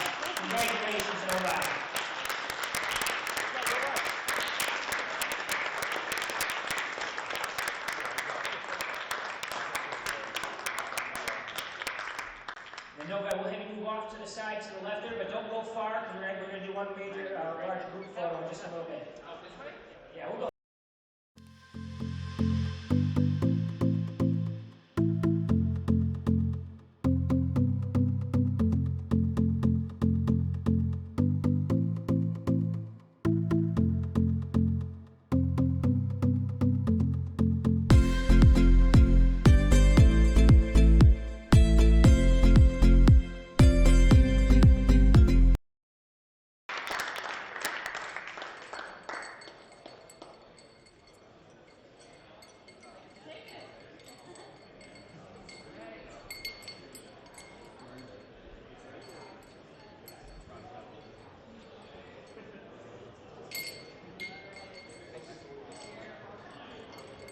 Stay there for photos, guys.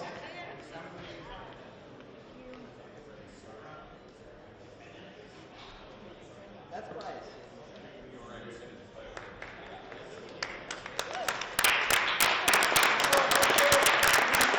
And then we can just slide over just a little bit and then go back and back up. And let's get a photo with both teams together.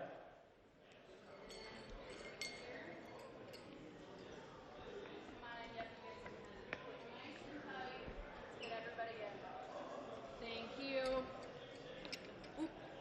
Hold on.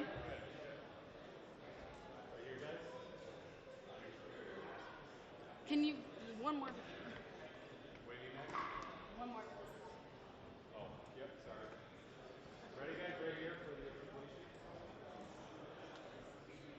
Awesome.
Welcome back to the Michigan High School Esports League State Championship here today. I'm Coach Ricochet from Fair State, here with Ryan. Go ahead and introduce yourself. Hi, everybody. I am Ryan Casey. I'm the Director of Esports for the Michigan High School Esports League. So kind of tell us about the event here today and the process that led up to it. Absolutely. So we run a high school esports league across the state of Michigan. We have 2 seasons, fall and spring, and so today we got it down to our final 6 teams that are competing in Super Smash Brothers, Rocket League, and League of Legends here at Oakland University. Yeah, so what a fantastic season it's been. You know, we just watched the Super Smash Brothers finals. Fantastic match there. What are you kind of hoping to see for the rest of the day today? Yeah, just like we saw that first round, just amazingly skilled competitors on these different games. It's really exciting. We got a crowd here of spectators watching. Fair State's been doing an awesome job with the stream and broadcasting this. So obviously, their friends from school and aunts and uncles and friends and family can watch that aren't able to be here at Oakland, but should be a great day with Rocket League coming up next, and then finishing the day with League of Legends. For sure. Going through, the rest of this season and into next season, what is, the kind of the future of your program look like? Yeah, well, we actually got to do something for the first time yesterday here at Oakland.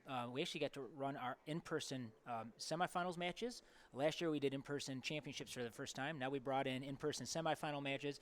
And to make the day even just more exciting, we also did an Explore Esports conference. So we had about 250 educators, parents, students, and industry professionals and experts all come together to just talk about all the benefits of scholastic esports at the high school level, all the different college and career opportunities that are available for students that have a love for esports and want to work in that multi-billion-dollar industry.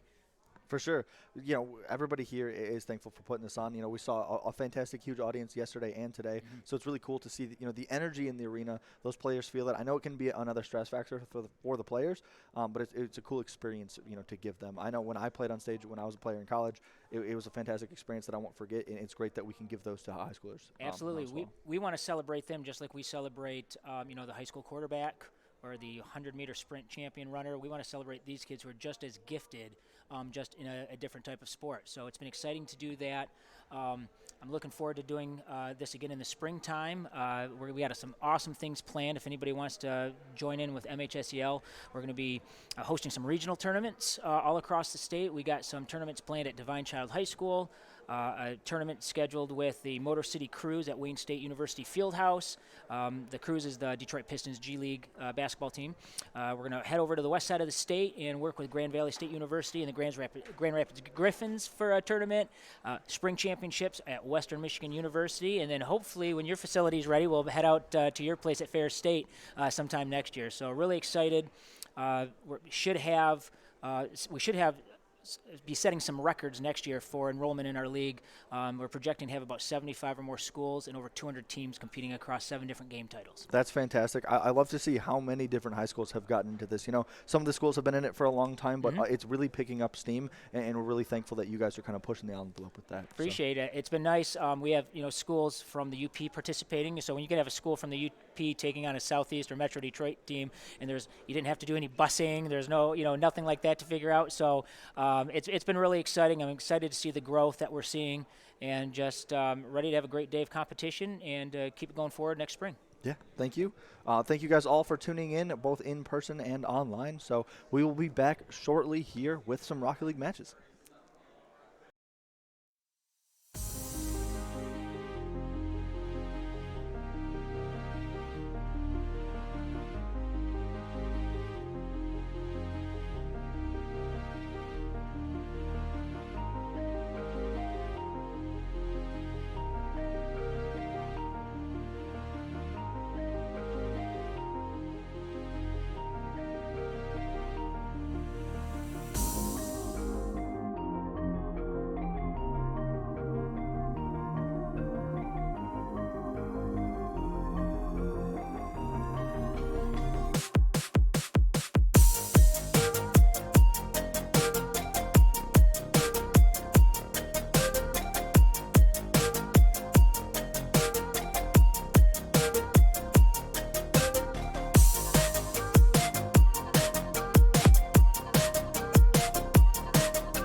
thanks for having us out, both to the MSHEL and Oakland for putting on this great event. This fantastic venue here, one of the best venues I've been in, especially for high school esports. So I want to thank you, parents, grandparents, friends, and family, for supporting these students as well, right?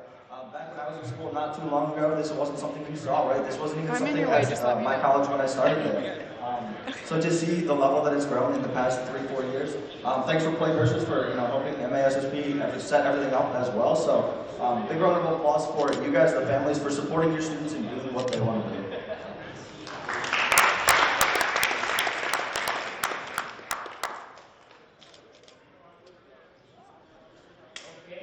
Now we are going to go ahead and introduce our first team competing in the Rocket League State Championship. First team I would like to introduce is Divine Child High School.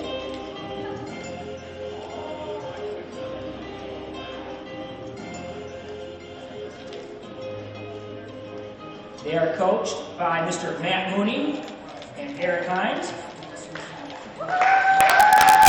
Players are Colin Dribble, Maverick Corey Lai, Dominic McConney, Connor Nieheisel, and Jacob Roginski.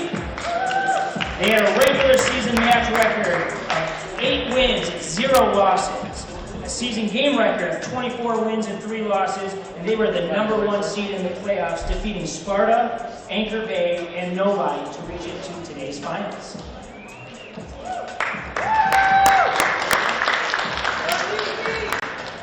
Challenging them today will be Detroit Catholic Central.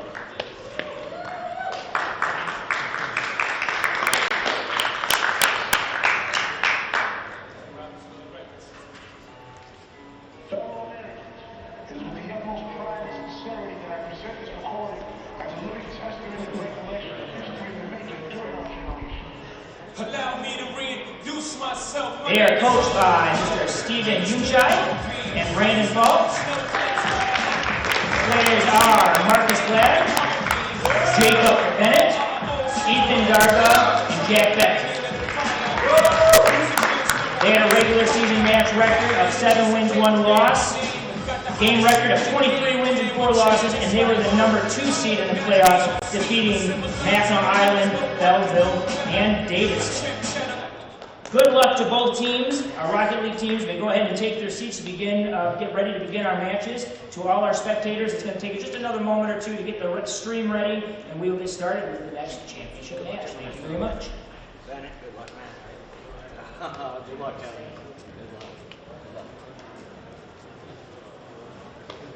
Good luck.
Hello, everybody, and welcome back to the Michigan High School Esports Association's finals.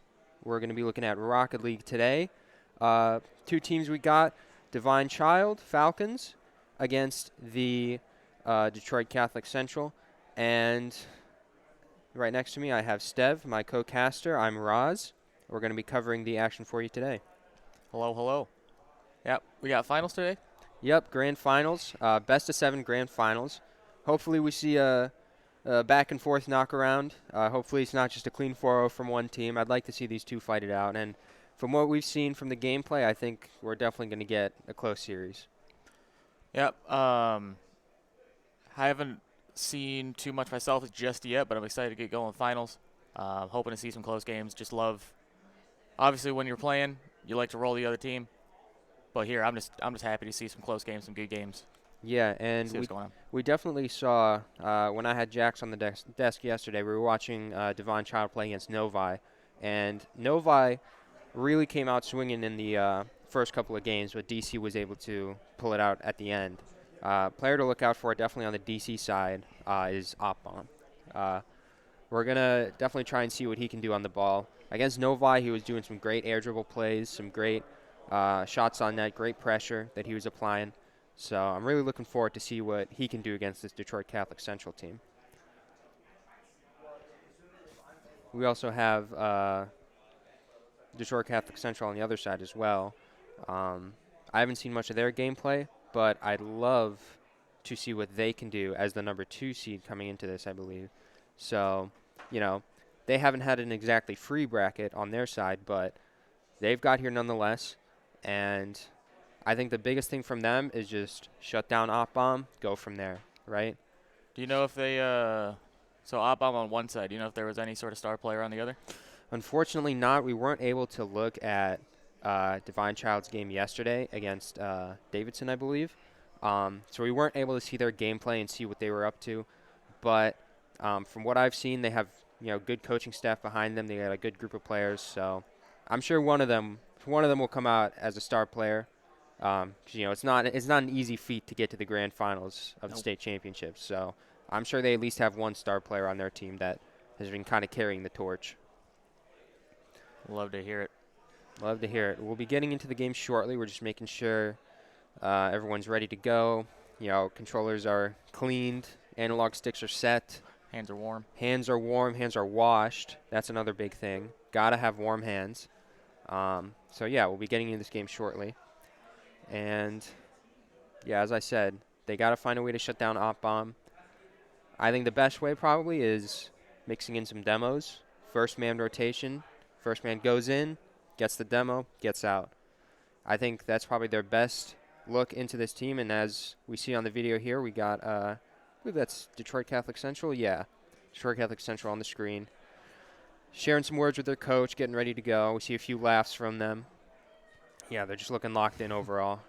See the camera pan. Other side, we got DC Falcons, Divine Child. Looks like they're communicating as well, making sure everything's set, everything's ready to go. Good stuff.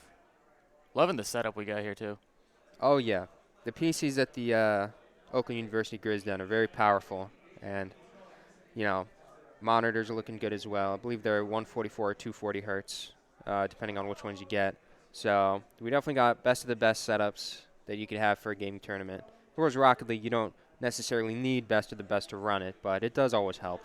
So always nice to have the hardware to support whatever you need. Oh, yeah. Grisden definitely provides that. These players are blessed to have it. And I'm sure, maybe not so much for Detroit Catholic Central or DC. Maybe they do have the setups at their high schools, but I'm sure a bunch of other programs they'd be blessed to have these setups. So it's a good thing that these teams are able to come out and experience it. Looks like we're still getting ready here. Once again, polishing the controllers, warming the hands, warming the feet, standing up, shining the glasses if you're wearing them, talking to coaches. Looks like everyone's joining teams here. Looks like DC Falcons is going with their standard setup of Grandmaster Op.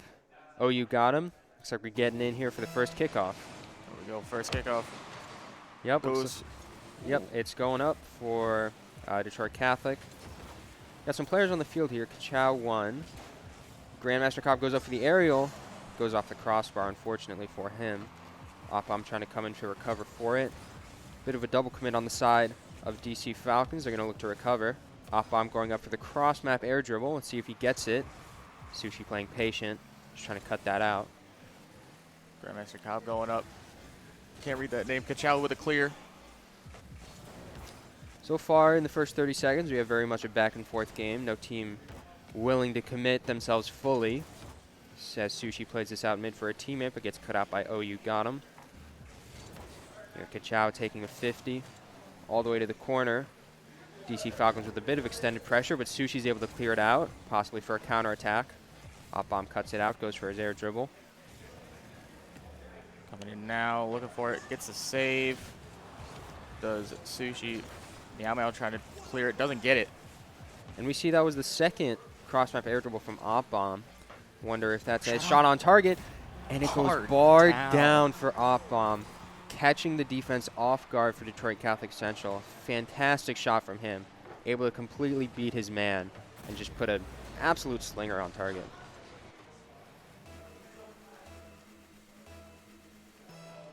As you see the second kickoff coming out, once again going in the way of Detroit Catholic Central.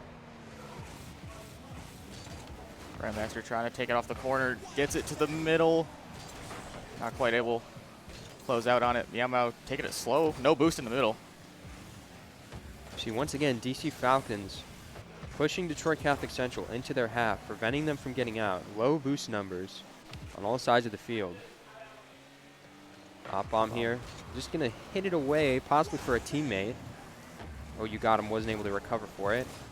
Now we have a bit of pressure here from Detroit Catholic Central, but he gets sent back by Op-Bomb. Nobody exactly there for Detroit Catholic Central. They force a double commit. Shot on net, saved. Saved by Detroit Catholic Central. Great save from them. DC not able to capitalize on that. Chow, no boost, trying to take out the wall. Not able to get there in time. Op-Bomb steals it and is going to take it in by himself. Just a clean play from Op-Bomb, forcing the mistakes from Detroit Catholic. Op-Bomb's just everywhere, man. Op-Bomb is everywhere. He is the player to look out for right now. He is really driving around that field, just forcing touches out from the other team, forcing those mistakes out, and he's doing a great job of it. Nice kickoff. Goes kind of neutral, but Grandmaster with a shot. It's an interesting kickoff from Grandmaster. Both teams were on the diagonal kickoff, but Grandmaster Cobb chose to stay up and get mid-boost. Allowed him to get a shot on target for free, but he wasn't able to put it away, unfortunately. See some possession from Kachow. Takes an air dribble. Bit risky for DC, but they're able to clear it out. Backboard touch. Is anyone there? 150 on the ball going towards net. Oh, you got him. Barely gets the save. And DC are a bit struggling a bit in their half to get out of here. That 50 doesn't go in their favor. Sushi up with a shot on. Brings it 2-1. Beautiful pressure from Detroit Catholic Central. They're able to just work this ball around the field, get a pass out mid, and Sushi is there for the beat. Grandmaster not quite able to get up to that one. Beautiful goal to bring this up. 2-1 within tying potential for Detroit Catholic. And you see this is the third time on kickoffs that DC Falcons has let themselves be beat to it, potentially to get possession. We see a demo on the field. There's a save made. Oh, not quite. OU got him. Is just able to shoot that powerful enough to where the defense is not able to recover. Very painful. Sushi almost there to make it, but just not quite quick enough. Making it 3-1. And already, you know, you'd think in a grand finals that, you know, the two teams would be playing passive, but you see that is definitely not the case. Both teams coming out very aggressive. Grandmaster with it. It's, ooh. Op-Bomb's there to clean it up, puts it in. Grandmaster almost with a nasty little dunk sort of dribble situation. As I'm talking about aggression, we see DC Falcons once again being aggressive on the ball. Grandmaster Cobb just 50ing it for Op-Bomb to come in and recover. Beautiful goal to put them up 4-1, and with time remaining on the clock, only 1:49 left, it looks like DC Falcons have a very comfortable lead on this game. Challenge opportunity gets cleared away by Op-Bomb. Oh, you got him looking for a pass. Oppam's there. 50 goes back into the blue half.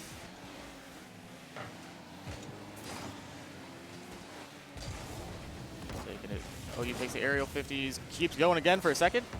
Oh, Wow. that's a beautiful play from OU got him. He had barely enough boost to get up to that. Dunks Sushi and is able to follow this with his own hit. And the defense not able to get up to it. OU got him. Beautiful goal from him. Fantastic stuff.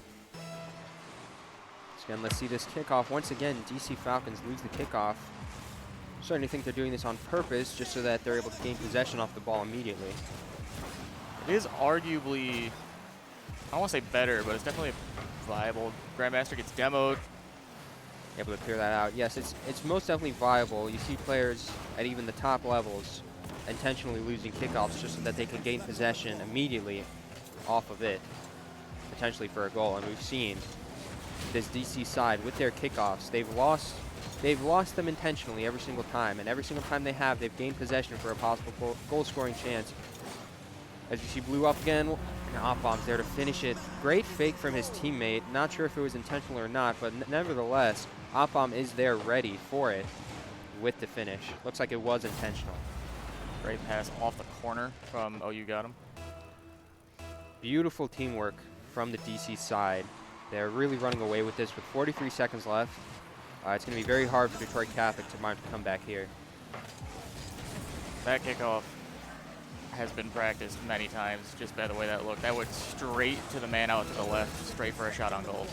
Oh yeah, and you know, players at this caliber, they've definitely considered, you know, their kickoff strategies and what they need to practice. And it's definitely something that you're running routines of. You're definitely practicing, talking with your teammates.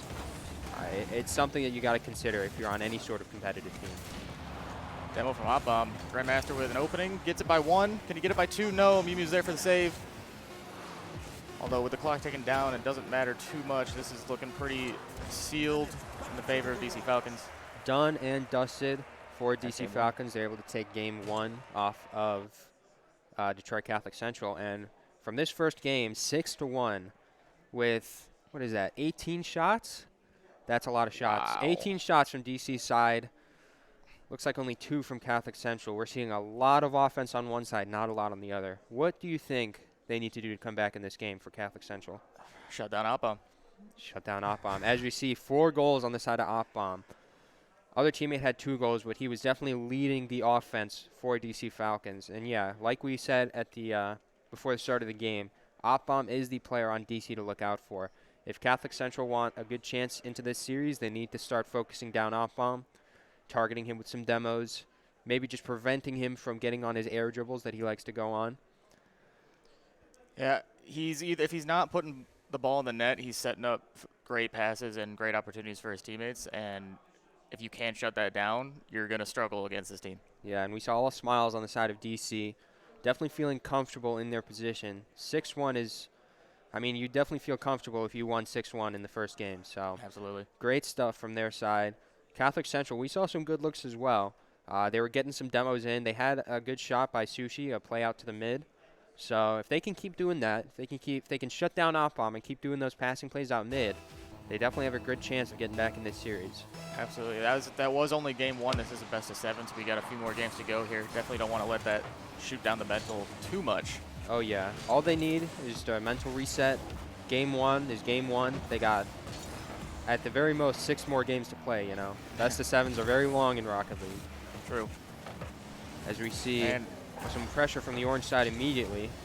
Chow's going to miss that, but Oppam there to recover. Flies up now straight up. Upward is net. Orange is able to recover that. Awkward touch. You got him with a pass down, but I think that was Kachow managed to get that back, but now Oppam with possession. Passes back to his teammate. Kachow up, shot on, is anyone there? Oppam almost gets that save, but Kachow puts it in. Such a close save on the side of DC. They were almost able to get to it, but Kachow beautifully placed this shot. And Oppam just barely not able to reach that. Just far enough away. And now we see this Detroit Catholic Central side first to score the goal in game 2. Coming back with a renewed confidence almost. Oppam whiffs on the aerial Kachao able to clear it out. Shot goes off the backboard. Yamao with possession in his corner, taking it around. It's a beautiful pinch from him to get pressure out. Shot from got him, almost goes. Sushi with a great save. DC are struggling here to find any sort of good line on offense. They still have 3.5 minutes left. We'll see what they can do, but so far, Detroit Catholic Central have been controlling this game. Another great look from Detroit Catholic Central, but looks like all of blue team was covering that side of the net. You see off on there for a potential shot, gets saved out. Oh, you got him with the follow. Beautiful save. And Sushi, 2 great saves. The pinch off the crossbar. That is textbook from Detroit Catholic Central. That's and beautiful. The and the own goal. The counterattack down the right side. Meow Meow forces the own goal. Oh, you got him, not able to get to it. And he just forces the bad touch from OU got him. Unfortunate timing for him on his rotation back. OU got him and Grandmaster got a little awkward on top of each other, and I believe it was Meow Meow tried to, or was there to capitalize on it. Yeah, it was Grandmaster with the demo. It was a great touch from Detroit Catholic Central and a great push off that already fantastic save they made that pinched off the crossbar. Great sequence of events there as a pass out. Oh! That was so close. Oh, you got him with a beautiful shot. But pass from Opbomb, by the way. Opbomb goes off the ceiling, air dribbles it down to his teammate, who's already up in the air jumping. Detroit Catholic Central almost gets a touch on it, but they weren't able to get to it. And the fact he even got a touch on that save was impressive. That is a hard shot to read. Yeah, he predicted where the ball was going, but he still was not able to get to it, which just shows how great of a shot and play it was from DC. Sushi now going to try and clear it from the half. Takes the 50, goes Grandmaster, and it keeps it in the orange half. Chow now going to clear it out. But that's kind of open. Opbomb's back. Sushi bringing it around the corner. See a bit of an interesting flip from Kachao, but Meow Meow was able to get back. Or Sushi, I believe, was able to get back. We have a free dribble on net, possibly 1v1. 50'd out to the side. Grandmaster Copper covers. See Kachao just play that mid, but Opbomb's there to take it. Meow Meow opts to leave it for his third man, Sushi, who bangs it up. We see a bit of extended pressure here from Detroit Catholic Central, staying in the DC half. Something that they were struggling with in the first game, but now they seem to have picked up their mistakes, reset a bit. And going in with 2 minutes left, we see, bit of a close chance there, but we do see that Detroit Catholic up 2-1. DC has to figure out a way to get a goal on the scoreboard to even this up, to possibly go to OT or win it. DC Falcons is taking 50 after 50, trying to get something going in the orange half. We see them trying to force a bad touch from Detroit Catholic as that shot goes wide from Detroit Catholic, but we're seeing a bit more consistency on the side of Detroit Catholic. They're not giving up these balls as easily as they were the first game. DC kind of has to take that into account. Off-bomb shot on net saved by Detroit Catholic. Now a chance to get a good clear, good control going. Going to air dribble himself. So valiant attempt by Kachao. Wasn't able to follow that touch with the boost he had. We see Off-bomb on a dribble. Is he going to get this? Ooh. Beautiful defense by Detroit Catholic to stop Off-bomb there. Opbomb coming in with a shot. Doesn't quite get the touch he's looking for, although his teammate puts it right over the top. Drops right in the net. Drops right in the net. Nobody home for Detroit Catholic Central. Off-bomb considered getting a touch on this because he thought there was someone in net. Opts to just leave it. You think there was a call there? I believe so, yeah. Off-bomb to leave that? I think so, because if he doesn't leave that, there's a good chance that his touch goes high. Yeah. Unless he, specifically practices that mechanic, which he most likely does. Although free Kachao shot with a for quick Detroit response. Catholic. What happened here? Right off kickoff, OU got him. Unfortunate touch to the corner. Grandmaster Cobb not able to get there, and Kachao already on it to recover and get the shot on net. 3-2 with 50 seconds left for Detroit Catholic to take this game. Kickoff goes to Catholic Central. We got him trying to get a shot on, cleared away. Sushi with a pass off the backboard. Kachao was already up for that, pre-jumped the shot. It's a beautiful attempt, but the shot fell a bit flat. And DC able to recover. We see some more pressure from Detroit Catholic. Sushi with a demo. Pass out mid. Oh, you got him. Not quite able to get the touch. Follow-up shot. Play out to the side. We're seeing great pressure from Detroit Catholic. Once again, keeping DC in their half. Beautiful shot, but amazing save from Grandmaster. Completely reactionary there to keep them in this game. 5 seconds left. They got to find a shot on net here. But Sushi's just going to air dribble this, take it to ground. And it hits the ground. Catholic Central takes game 2, bringing them to 1-1 in the best-of-7 series. We got ourselves a series, guys.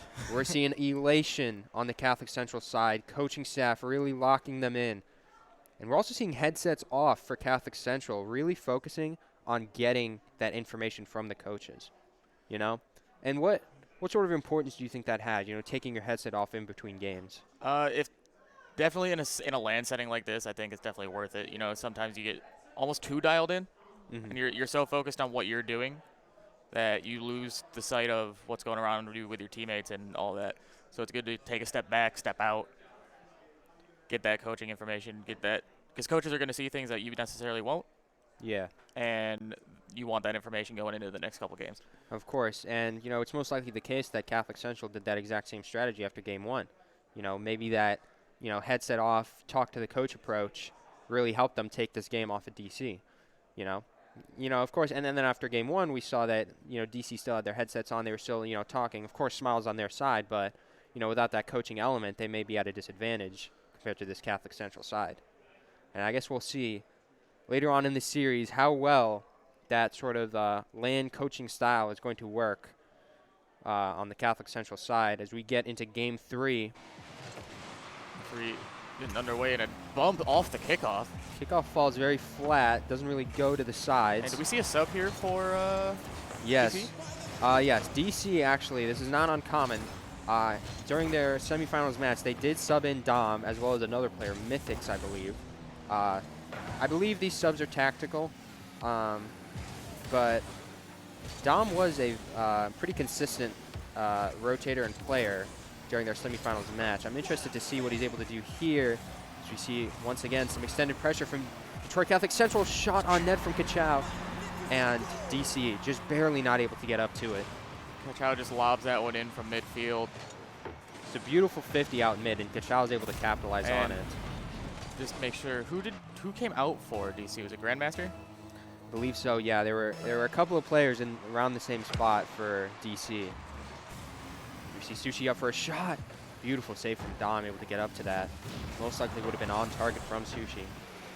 Up on with a demo onto Kachow. Gonna need to leave the net a little bit open, but Catholic Central gonna take care of that, no problem. Sushi now with an opportunity. Oh, you got him. Gonna clear that out. But Meow taking the exact same angle. Once again, this extended pressure from Catholic Central is something that was not characteristic of them in game 1. It's definitely something that they've adjusted to as they've started to slowly learn this DC side and how they play. It's interesting. It'll be interesting to see. No boost. Almost. If he had any more boost, he would have been able to follow that. That was a goal for sure if he has a full tank there, but unfortunately, they're up on here. Flick over one. Oh, you got him up for the second. Gets cut out by Detroit Catholic. We got him with a pass out to mid. Up on with the angle almost. Good clear. I'm going to try and take it around the corner. And Meow Meow and Chow getting a little tangled up on themselves. Down with an opportunity. Gets it to the middle. Beautiful touch by Catholic Central. They knew the shot was coming. They just had to get the touch out. See, oh, you got him. Plays that mid, potentially for a teammate. Beats the first man. Sushi just plays it back in. Going to be wide. Op Bomb tries to clear this out. We're seeing a lot of back and forth play from both sides. Neither side wanting to take too many risks. We're seeing a lot of demos. Oh, Meow Meow with the opportunity here. Ooh, I think got him, gets a touch there, stopping it from going into that top right. Meow Meow tried to go for the bump, I believe, or one of the orange players did. Weren't able to get it. No, you got him. Got threw off by that. Now they have some extended pressure here, but Catholic Central is able to play this out. Air dribble from Kachow. Shot on target, but Op Bomb's there for the save. Op Bomb's everywhere. Yup. And now with a shot on for himself, goes off the post, but Ogi got him's there for the cleanup. That was precarious. Op Bomb able to take this out. Beats two on the double commit. Plays it out to the post, and OU got him there for the finish. Bringing this to 1-1 with 2 minutes, 28 seconds left on the clock.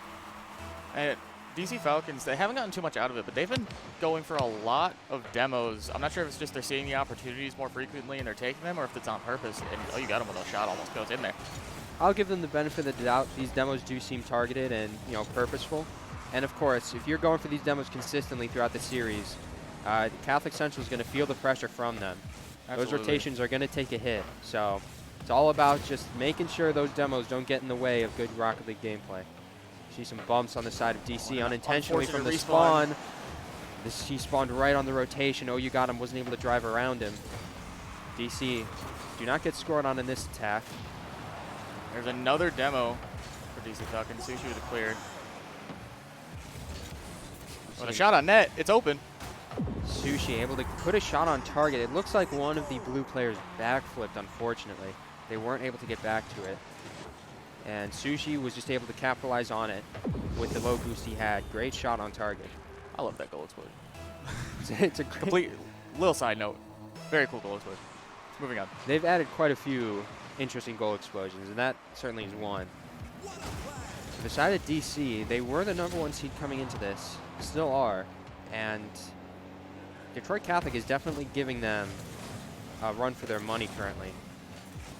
I'm sure DC probably expected to, win this series a bit more handedly than they currently are. Especially with how that game 1 looked. Yeah, game 1, 6-1 scoreline, and ever since that happened, short bit of offense here from DC. Op bomb. Double commit. Double commit. Ends up bumping his teammate a bit. Teammate could have possibly had a shot. Shot on target, just wide. And we see a lot of offense from DC. Shot on target. What is that angle? From the corner. Oh, you got him. Beautiful shot into the right side of the net from this corner. And you see that he's just trying to beat the man, but in beating the man, he puts a shot on target. Beautiful play to bring them even. 57 seconds left. If we leave this scoreless for the rest of the time, we will go to overtime. Sushi up for the air dribble. Op-bomb able to take it. Send that straight back down. OU got him now. Gonna take it up the wall and out of that half. It's a ceiling pinch, and it drops in. Beautiful. OU got him has just been completely activated for this game 3. Beautiful pinch off the ceiling. And the orange team, Detroit Catholic, not able to get the save on that. 3-2 with 41 seconds left. And it was all but over for DC Falcons. Oh, you got him. 1 minute backflip there. ago. Unfortunate. Take it in anyway. Kachow in net does make the save. Gonna take that around, and Catholic Central gonna need to look for a response here quickly. 30 seconds left. Op-bomb wins the 50, and it rolls in. It's just a great 50 from DC Falcons. Sushi plays this touch out, and then the 50 just goes right into Op-bomb's hands. He's able to dribble this in very easily. 4-2, 22 seconds left. It's looking all but over for Detroit Catholic Central unless they're able to pull out something interesting off this kickoff. Looks like it's just going to be flat. Need the kickoff goal here, but now the net opened once again. Meow Meow gets back in time. Although Dom with a shot onto the crossbar. Chow clears that out, but with a few seconds left, unless this ball goes in right now. Yep, looks like it's going to go DC's way. And game 3 going for the way of DC Falcons. Looking very dominant, especially in that second half of the match. OU got him. 3 goals, scoring his hat trick. And, I said at the beginning of the series that Op-bomb was a player to look out for, but OU got him has definitely been that star player at the moment for DC. He's definitely turned it on, and he is locked in. We were talking about Op-bomb to begin with a lot, but he definitely, OU got him, stepped up in that game. 100%. That ceiling pinch and that sidewall read, clean. Absolutely clean. Caught the defense off guard for Catholic Central, and for them, I think their biggest thing is just refocus, lock the mental in. It's going to be a long series for sure if it's back and forth like this. They just have to treat it one game at a time, They had the lead for a big majority of that game. They were playing dominant. It was just that last minute or so where they kind of lost focus. They weren't able to maintain that lead. Yeah, and that's when you have coaches behind you, that's a pretty quick fix. You know, it's like you're letting the pressure get to you a bit too much. You know, take a breath, calm down, shake the nerves out. Let's go again in Game 4, and hopefully they'll. What's going on here? So we're rejoining the lobby. But yeah, as you were saying, like Rocket League is a very mental-focused game, right? Very emotions-based. So if you let stuff like that get to you, where you had the lead and you kind of lost it, then the series is basically over. I think with the coaching staff behind them, trying to help them refocus, it'll definitely be interesting to see how teams go into this next match. Once again, it is a best of 7, so it could go the distance as we get into Game 4. This has been back and forth. Game 1 goes to DC Falcons. Game 2 goes to Catholic Central. Game 3 goes to DC Falcons once again. We are the definition of neck and neck, I think. Neck and neck. Outside of that Game 1, it has been neck and neck for both sides. As we see a bit of pressure from Catholic Central keeping the ball at the DC side. Car swap for Sushi? Car swaps for Sushi. Interesting plays regardless. Car swaps could yield some benefits for players, but it also could be a sign that the player is not playing their best. It all depends. And we see a great passing play from DC Falcons. Op-bomb to Dom, I believe. Yep, Dom commits, and he's upfield already. Op-bomb just plays it to him, and it's an easy shot on target for him. Where's the offside call? Oh, wait, sorry, wrong game. No offsides. No offsides in this game, unfortunately. Cherry picking is allowed. Love this game. Oh, you got him with a shot on. Right off the kickoff and a demo into the backboard. See this DC side just feeling a lot of pressure. Great touch from Op-bomb. Power slide? Power slide into the touch. Yep. Just so that he can maintain his momentum and get a quick cut on the ball. Beautifully executed from him. DC Falcons now on the defensive. Dom up for a clear into the corner. Ball goes mid, but you got him there to push that one way on the orange half, and that's going to fall into the net. Oh, you got him with the shot from his own side, his own net. From the goalie box into the net in the air. From downtown, Hail Mary. Orange team looks like they just weren't expecting a shot to be on target. Maybe they just let the nerves get to them a bit. But other than that, it was a great effort from OU Got him to put that on target. Sometimes that's all you need to do. Yeah. Just throw a shot on net and see what happens. Little lobber. That went about as far, I think, as you could possibly have a shot in this game. Oh, he was like almost inside his own net when he shot that. And that's the beauty of the game, is that the nets are so close that you can just put one on target and there's a good chance it goes in. Yeah, I'm a little awkward, no boost. Op-bomb's there to close it out. Interesting plays. It looks like we're going to have a technical pause, possibly. Or no, we're not. Unfortunate for looked like it was just a weird jump from Meow Meow. He didn't want to side flip into it to potentially 50 it into his own net. Ends up faking the blue team, but they were able to get the goal anyways. So they tried to slow it down, but Op-bomb was there to capitalize. Chow now with an opportunity here. Does roll it in off the post, and we've seen this has been a real strange one. This is very strange goals. It seems like both teams are making some questionable decisions, but Kachow, nothing questionable about that. Beats Dom to the ball and is able to put that in. 4 goals in the first minute and a half.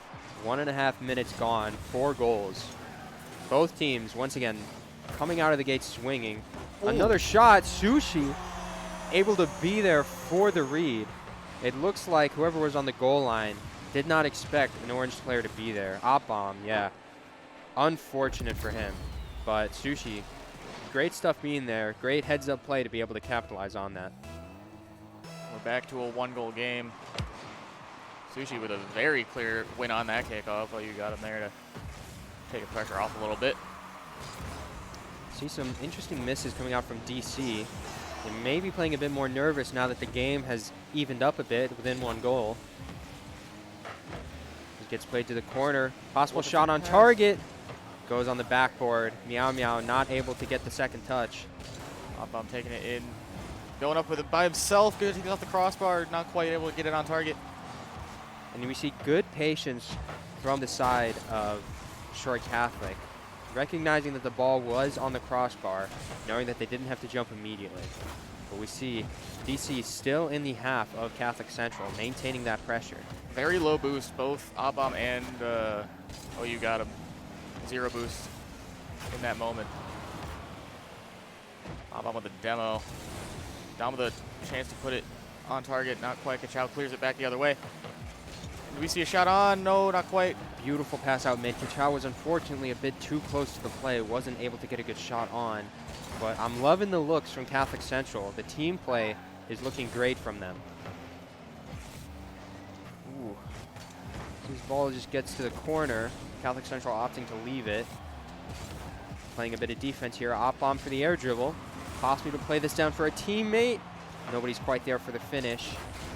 They'll just flip this end to target. Oh, unfortunate, and it's still in play in front of the net, but you got him. Gonna play this mid once again.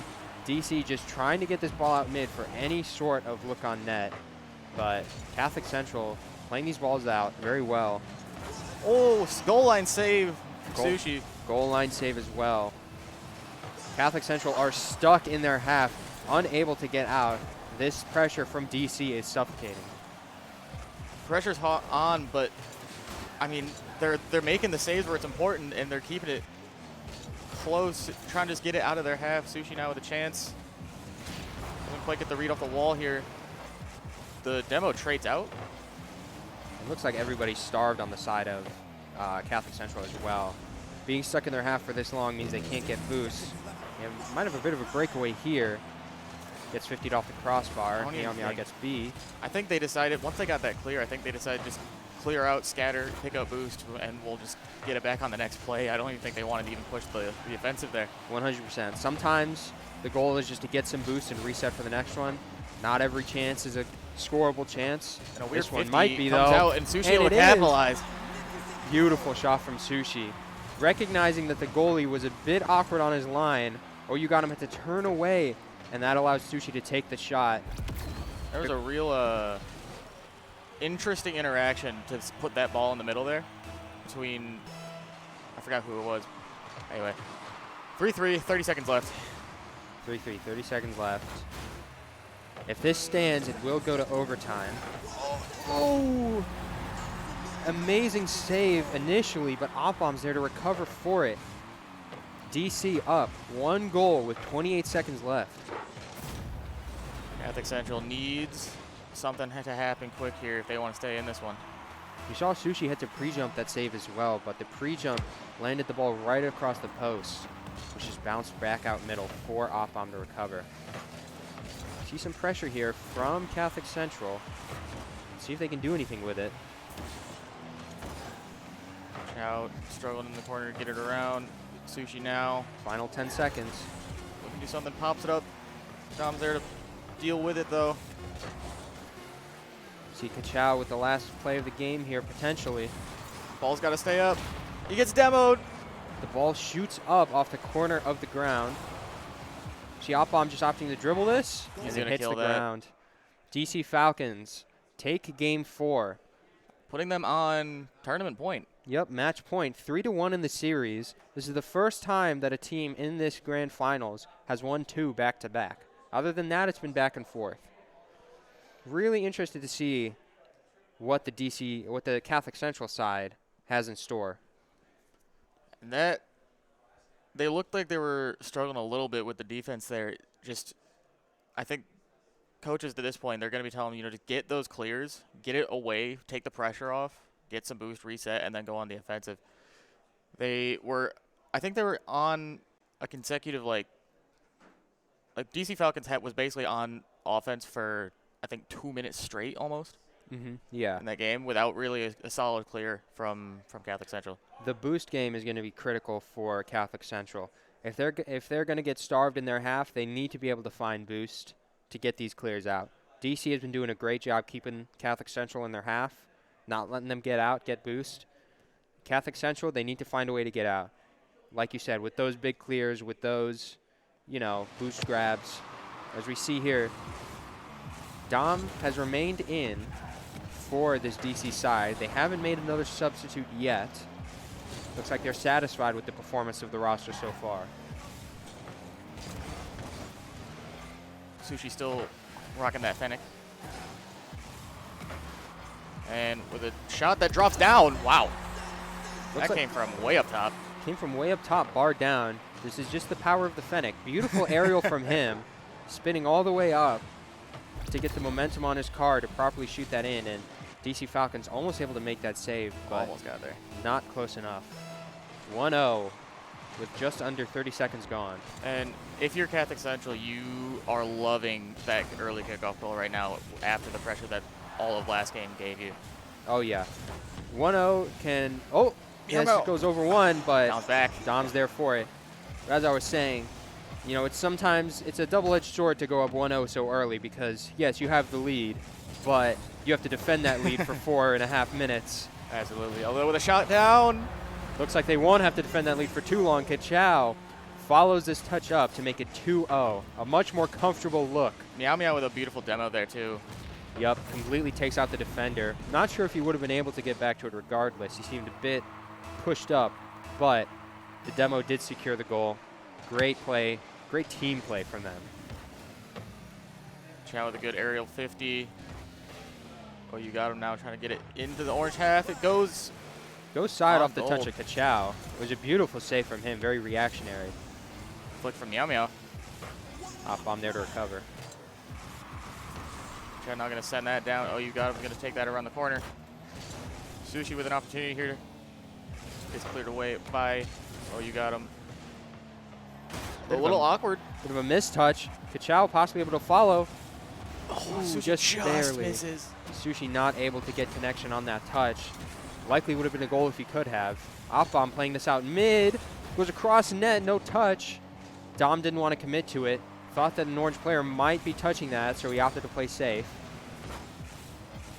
We see here from DC Falcons, even though they are down 0-2, they still are up 3-1 in the series. So they may be just playing this patiently, just waiting for this Catholic Central side to make a mistake. Very true. Because they do have the pillow, you know, the cushion. And if you're Catholic Central, you got to be making sure that those mistakes do not come. Yes. You have to be playing on your A game. And if those mistakes do come, you got to be able to recover from them easily. There we go. Sushi Great with a demo. Kachow puts this off to the side. Opbomb able to recover. Yamiao plays this on target. See a lot of demos happening. Back and forth. Back and forth demos happening for both sides. Possibly taking demo advice that I gave them. Another demo from Opbomb on the Meow Meow. Dom opting to play this to this side, possibly getting an air dribble. Kachow cuts it off. Another demo. There's been at least 6 demos already. 2 minutes left to play, but both sides definitely opting to play very aggressive, regardless of the scoreline.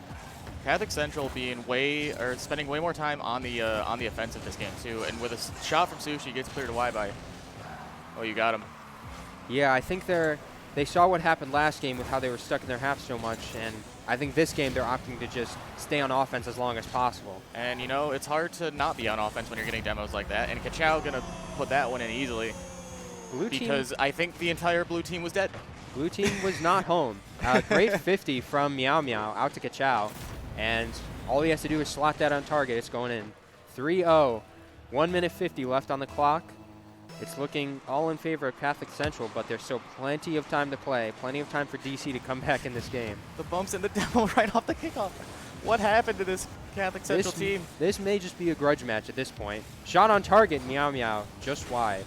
Sushi gonna be able to take this up. See what he's able to do with it. Gets the late flip. Did he get a reset there? That's a flip reset, yeah. It was a beautiful play off the crossbar, just barely not able to get that on target. Counterattack down the other way. Oh, you got him. Able to put this on target and be there for the finish. That's a situation where I think Catholic Central is playing a little too fast, too far up, and then when that clear came, it just went right over him and left the net kind of open. Oh yeah, both sides definitely playing very aggressive, and in that situation, Catholic Central just caught too far up, and DC able to capitalize. 1-3 on the scoreboard. Definitely not impossible for DC to come back, but they'll have to put in some work. Gets bumped away in the air by Dom. And Mamel leaves that for Opbomb to take. Ops to just play the air dribble up. Might have been his smartest decision he could, knowing that he had teammates back. See a shot on target. Oh, you got him home. Going to take this up potentially for air dribble. 0 boost. He's going to have to fake this potentially. Op-on for the dribble. We got ourselves a game. Absolutely beautiful play from Op-on. Gets this played down by OU. Takes it on the touch. Cuts one and cuts the other. And gets the demo on him as well. Great play from Op-on. We got a 1-goal game. 48 seconds left. 1-goal game indeed. With 48 seconds left, anything can happen. Unfortunate kickoff, possibly a shot on target. Op-on just wide. It's there. It's tied. And OU got him. Is there for the finish? I thought Catholic Central would be able to clear this, but Op-on, powerful shot off the side, and Kachow not able to catch up with it. OU got him just quicker. 3-3. 42 seconds left. DC with a lot of momentum. 3 goals unanswered for their side. And that was 3 goals in about, what? Less than a 15 minute. seconds on the clock? Not even like 30 seconds, yeah. It's crazy. Sushi with a weak touch to try and clear there. Kachow going to take it out. The Op-on's back. Now with a chance. Sushi passes it down. Misses that touch. Just barely wide for Kachow. Demo. But Sushi's there to recover. 12 boost only, though. Able to dodge 1 demo. Just taking this to the side, playing this up. Trying to waste as much time as possible. See, Catholic Central stuck in their half a bit. Opting to play a bit safe. Once again. Demos trade. Trading demos, going to overtime. Overtime. First overtime of the series in Game 6. First overtime, Game 6. Match point for DC. Shot on shot target. Kachow able to make a miraculous save. That would have surely been. And we have a shot down the other way. Op-bomb. Beautiful save by him. We're seeing saves exchanged on both sides of the field. Both sides playing very aggressive. Chow with an opportunity. I think that was Dom was able to put that pressure on, get him to mess that one up. Meow Meow playing a bit patient. Beautiful pop-up. You got him, misses? Oh, misses the second touch. Bump on one. Oh, it's just a bit of a scramble. It's a scramble in front of the net. Nobody's able to get a shot on. Op-bomb 50 out. Nobody's there for his team. He opts to follow it himself. Kachow just takes possession, possibly to bring this down. Teammate comes in to recover. Meow Meow pushing this through. Oh, you got him, cuts it out, gets a touch out. See both sides, again, playing this aggressive game. Nobody's playing safe. Dom with a chance to dunk. Meow Meow clears it. Oh, you got him, plays it just wide. Could have put that on target. No, I think Op-bomb's the only one back here. See Kachow up for a shot, gets cut out by Op-bomb. Sushi will be there to recover. Opts to play this up. Demoed though. He has plenty of time. Chow puts it in the middle. Demo's on Dom. See a beautiful little bit of offense from Catholic Central, but OU got him. Not enough boost to follow that second touch. Dom opting to play safe here. Chow opts to leave this touch for his teammate. Wise decision. See a potential shot on net, gonna be sealing down. Yeah, almost floats that in. Dom had to make a bit of a reach for that touch. Shot on target. Dom's there. Beautiful save from Dom. He's got low boost, but he picks up the 100. Op-bomb gets the backflip. Dom gonna take this up the wall. Plays this off ceiling. It's been fantastic on the goal line. Can he do something on the opposite? And he passes straight down to Op-bomb. Puts it in, and that is the tournament. Clinical play from Dom. Gets full boost, plays this off the backboard. And Op-bomb there to finish the touch. Elation on the side of DC. Handshakes all around, smiles all around. Beautiful tournament and beautiful game from them. They were down 0-3 with less than 2 minutes left. They were able to bring it to 3-3. 15 seconds, 30 seconds of goals, and take it in OT. I'll be honest, that overtime was all on Dom. The saves he was making to keep them in that game, and then to set up that pass, or set up that shot, sorry, for Op-bomb at the end there, was a stellar game from Dom.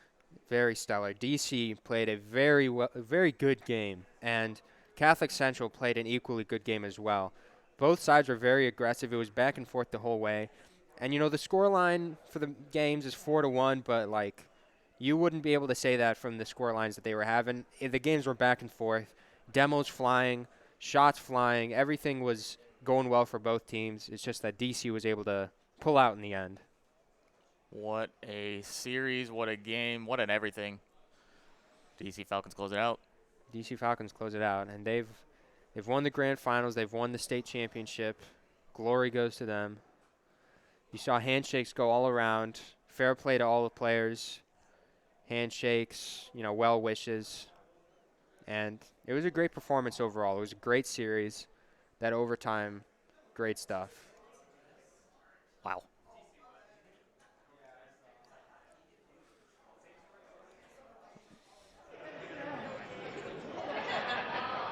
What do we think about that last match, everybody?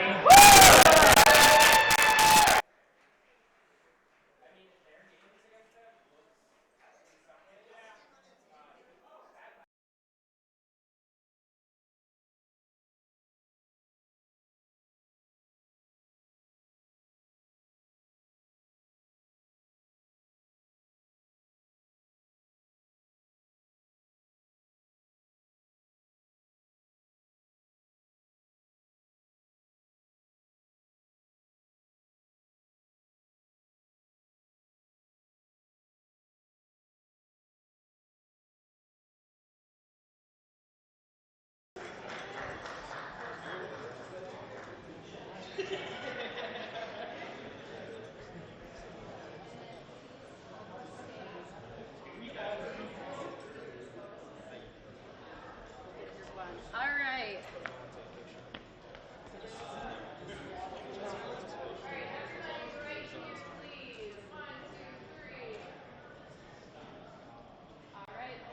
Let's hear it for him.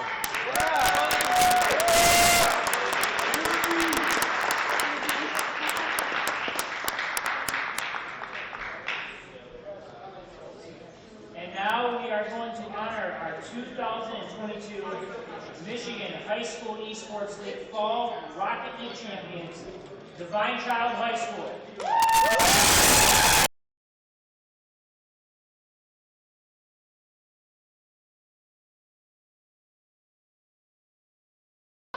Coach, I'm probably out of here. Okay. I'll see you.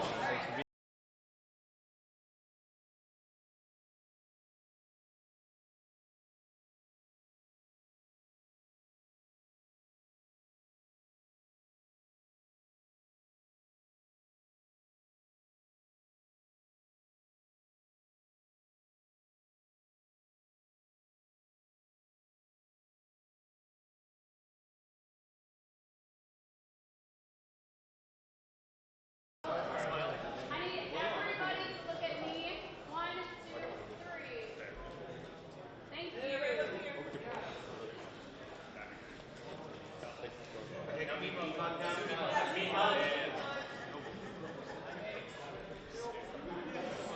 No smiling. I see a smile over there.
Hello and welcome back to the Michigan High School Esports League. I'm off screen actually talking. I'm going to be interviewing both coaches at the same time. Thank you for both for being here. If you guys want to kind of introduce yourselves and talk about your program.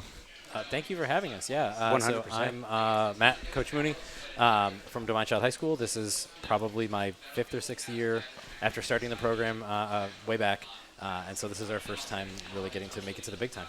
And I'm Coach Hines. I joined the program approximately 4 years ago and have been building it up ever since. Yeah, so you guys are one of the longest running esports programs in the state. So how did that get started, or when did you guys kind of get involved with that? Yeah, that's a great question. So it was funny because independently from each other, we've both been running tournaments in our respective schools before Eric came to DC for like 15 years. And so I was always of the opinion that our student body really didn't want esports. They wanted competitive fun, but they didn't want to like grind. So finally, our principal at the time said, like, why don't we just ask? It's a good recruiting tool. And we thought, all right, well, cool. Let's just give it a try. I'm obviously like dialed in. So I had something like 50 kids show up, and it was like, okay, well now this is the time to do it. And we started about 6 years ago with League of Legends, just 5 people playing on a series of toasters, just to get it started. And then from there, we were able to grow and grow and grow and grow. And really, when Eric came in a few years ago, really is when the program blew up. And we started with Smash. I had taken over the club aspect from Mr. Mooney when he started the League of Legends competitive team. And the club Smash blew up to the point where the students were really asking, like, no, we want that competitive angle.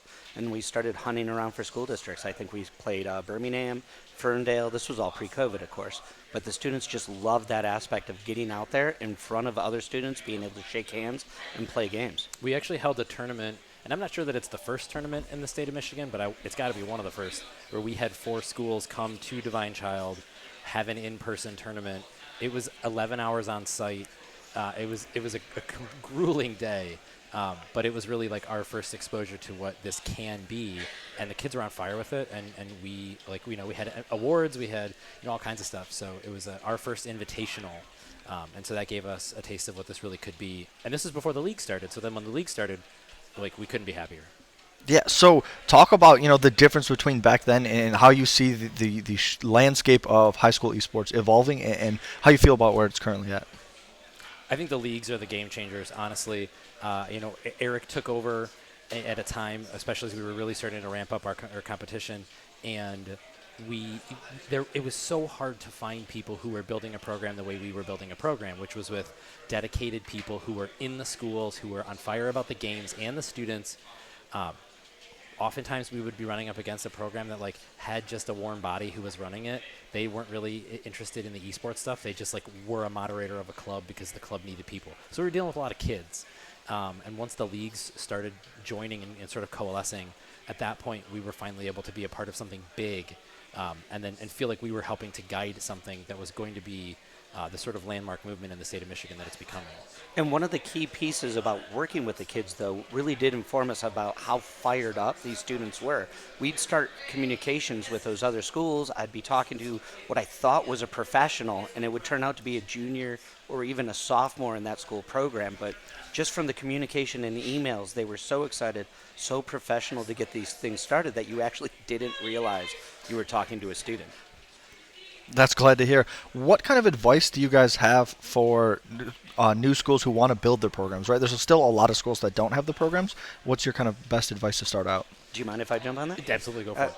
Start with wherever your student body is. Put out a Google form, get an interest survey going, and wherever your most players are, start there. We did that with League of Legends and Smash, and the next thing you know, we have our Rocket League team knocking on our door. I'll never forget, 3 years ago, Don McConney, one of our players on our state champ Rocket League team, knocked on the door like, Mr. Hines, I want in on this Rocket League thing. I want in on esports. They will come to you once they realize there's adults in the building as fired up as they are. I also think for anyone who's actually watching this stream, if you're interested in it, you need to get here. You need to be a part of these events because you're going to network with people who know what they're doing and who are excited about getting your program started. We have both been able to do speaking engagements at this conference. We sign up to do speaking engagements at other conferences because we want this to be big. At the end of the day, I want this state championship to feel just like any other state championship would feel. And so if you are out there thinking about getting into the esports sphere, these kinds of events, whether it's a conference from MHSEL, whether it's McCall where we're going to be presenting in March, like these are places that you can go to get knowledge, to get involved, and that's the way that you get started because we're here to help. Everyone here to help is here to help. I know the people at Ferris State want this to be big. I know our colleagues out at Concordia and other universities in the area, they want this to be big because like we love this stuff. Like this is why we do it. Like this here, right, is great. But like getting the 60 kids at our school involved in something big, that's really why we're here. At the coaches roundtable yesterday, I think we had 4 separate schools who were just here looking to find out more about esports. So this program is going. More and more schools are going to be getting added in. So now's the time to come on out, talk to us, and get in the league. For sure, for sure. So talk a little bit about the teams that you have and the path that your Rocket League team took to the state championships. Congratulations on that, by the way. Thank you. It's been it was a real labor of love. It's so interesting. You talk about the various teams, and what we've noticed is that really the population of players varies greatly from team to team. We have, and I'll give Eric the floor to talk about Smash in a minute here. We have a Rocket League team, we have a Smash team, we have a Valorant team, we've had League of Legends. We are working on forming a new Splatoon program, and all of the people invested in those titles are very different. And so managing the ebb and flow of gameplay, managing the emotions, especially in a game like Rocket League. If anybody was watching, and I hear there's lots of great B-roll from our emotional engagement from this game today. The coaches do. Yeah, it is learning how to do that has really been an on-the-job training kind of thing. And so for this Rocket League team, we had exclusively soccer players, right? Like they're very dialed into that sport outside of the esports. And so like being able to speak the sort of like pure athletics, conversation to them helped me as a coach be able to manage them in ways that like from a gameplay standpoint, I might not be able to do. And so for Eric Smash Kids, like which he'll talk about, like it's totally different. So the Smash community is, I have approximately 30 players right now, and unlike the Rocket League team, they're coming from every aspect. I have band kids, I have swimmers, I have golfers, so it really is a broad diversity of students coming in, and really my job is to make sure, once again, like the Rocket League team, is that emotional control. For a lot of students, this is the first time that they sit down in a public avenue or venue with another team sitting directly across from them, and handling that stress management and what's going on with them emotionally is a really key point to my job. Keeping them calm, teaching them to breathe so that they can be successful. That was the big message today was, yesterday in the semifinals was the first time that we'd played on site against another team. So we were gripping and we were pressing and we were tight. And so when they came in today, my message to them was like, hey, we've done the hard thing. You've done it for the first time. Now you've done it before, so try to channel some of those nerves out. And they're still there, and they're always going to be there. But ultimately, that was the message of our team, was really managing the hot and the cold. We have a couple of players who are really technically proficient and who are able to hit these trick shots that are unbelievable. But we've also got people who are able to slow the gameplay down and work from a more tactical standpoint. So we were able to do some key substitutions back and forth. And one thing that I think is so important to note, too, it kind of goes back to the previous question, is getting people involved. One of our most consistent players was a transfer student this year. So this is his first time in our community. He's only been in our school for 3 months, but he was able to have an immediate impact. And so being able to incorporate someone who's brand new into the community is something that I think is, if not unique to esports, it's at least a great part of esports, because you can jump in, whether you're a freshman or you're a transfer student, like you can just jump right in and be impactful. Those pathways to like, well, this person's starting quarterback or this person's the goalie, those are sometimes harder in traditional sports, but esports is like in some ways a pure meritocracy, and so we were able to have those impactful players moving in really easily, which I really valued. I had the same experience with our Smash team. We had a new player come in this season, came out to the Smash Club, was like, can we try out? And he dominated all the players there, and instead of the players being like, what is this, it actually fired up the entire team. It really encouraged that competitive spirit, which caught me a little off guard. I'm like, okay, I'm going to have to manage some emotions here. But no, the students loved that competitive fire, and it caused them to sit down, do the drills, do the practices, and get better at the game. Fantastic. Do you guys have any final words, shout-outs, or anything you want to get on stream here? Well, I just want to say a big thank you to all the people who were involved in putting on this conference and the state championships, from the universities to the community partners to Oakland University for even hosting. It's this is what it's about. I started this years ago believing that students engaged in this kind of play in person, face-to-face, that's what this should be. And so finally being able to take part in it and to come away winning a championship is an amazing feeling, and it wouldn't be possible if it weren't for all the people who are just as committed to this as we are. So I just wanted to say thanks to the parents, to the players, to the supporters, to anybody watching at home. I know we have a lot of support out there, so thank you. Same thing, parents, the planners of this event. This community is so warm and so welcoming, and we all are here for each other, whether you're sitting across the match or whether you're sitting in the stands cheering for both teams. Everybody is very, very welcoming here. Come out, help us make this league massive in Michigan. Thank you guys for both coming on, and we'll have League of Legends coming up next. Thanks for having us. Thank you.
Schools that are competing for the League of Legends State Championship.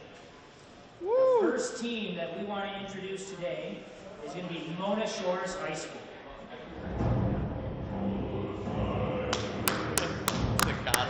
Mona Shores is coached by Mr. I've never Steve played God of Krosky. War.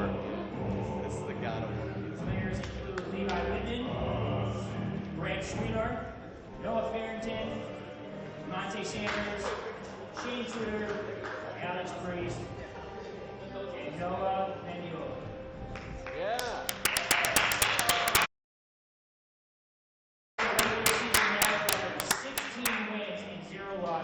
Game record of 13-5. They were the number 2 seed coming into the playoffs. They beat their other Mona Shores counterparts and Melvindale. The other team competing in our championships today is once again Novi High School. Makes me want to play that game again. I have had the God of War for PS4 since like The new one? yeah, You like didn't on play it? PS4. I've had it since Novi last is Christmas. coached by and Mr. not had Chris time to White. play it. It's because my Players 4K include TV Kathleen Connor Kirkman, something spilled Nihal on the Dungery, fridge, Robert went through Floros, the floor, Julian Lynn, and William fried my Diaz. TV on my Novi had a And regular just season don't match record of 8 wins, to play 0 PS4. losses, and a regular season game record of 16 wins and 0 losses. They were the number 1 seed entering the playoffs, and they defeated Summit Academy and Northville to make it to the finals. Yeah.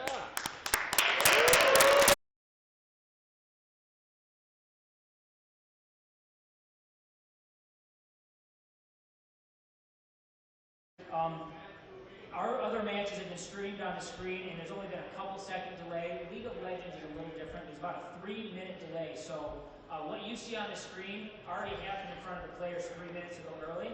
They'll do their best to not spoil the surprise and let you know what's going on. But the players also know as well, when you hear the audience clapping, it's something that's already happened. So keep on playing, keep on moving, right? So just know that they'll know who ended up winning 3 minutes before you do. They'll try not to spoil the surprise. But again, this is going to be our last match of the day. So it's going to take us a few minutes to get the stream ready. Players and teams, go ahead and shake hands. Best of luck. You can take your seats. And we'll get started with the match in a few moments.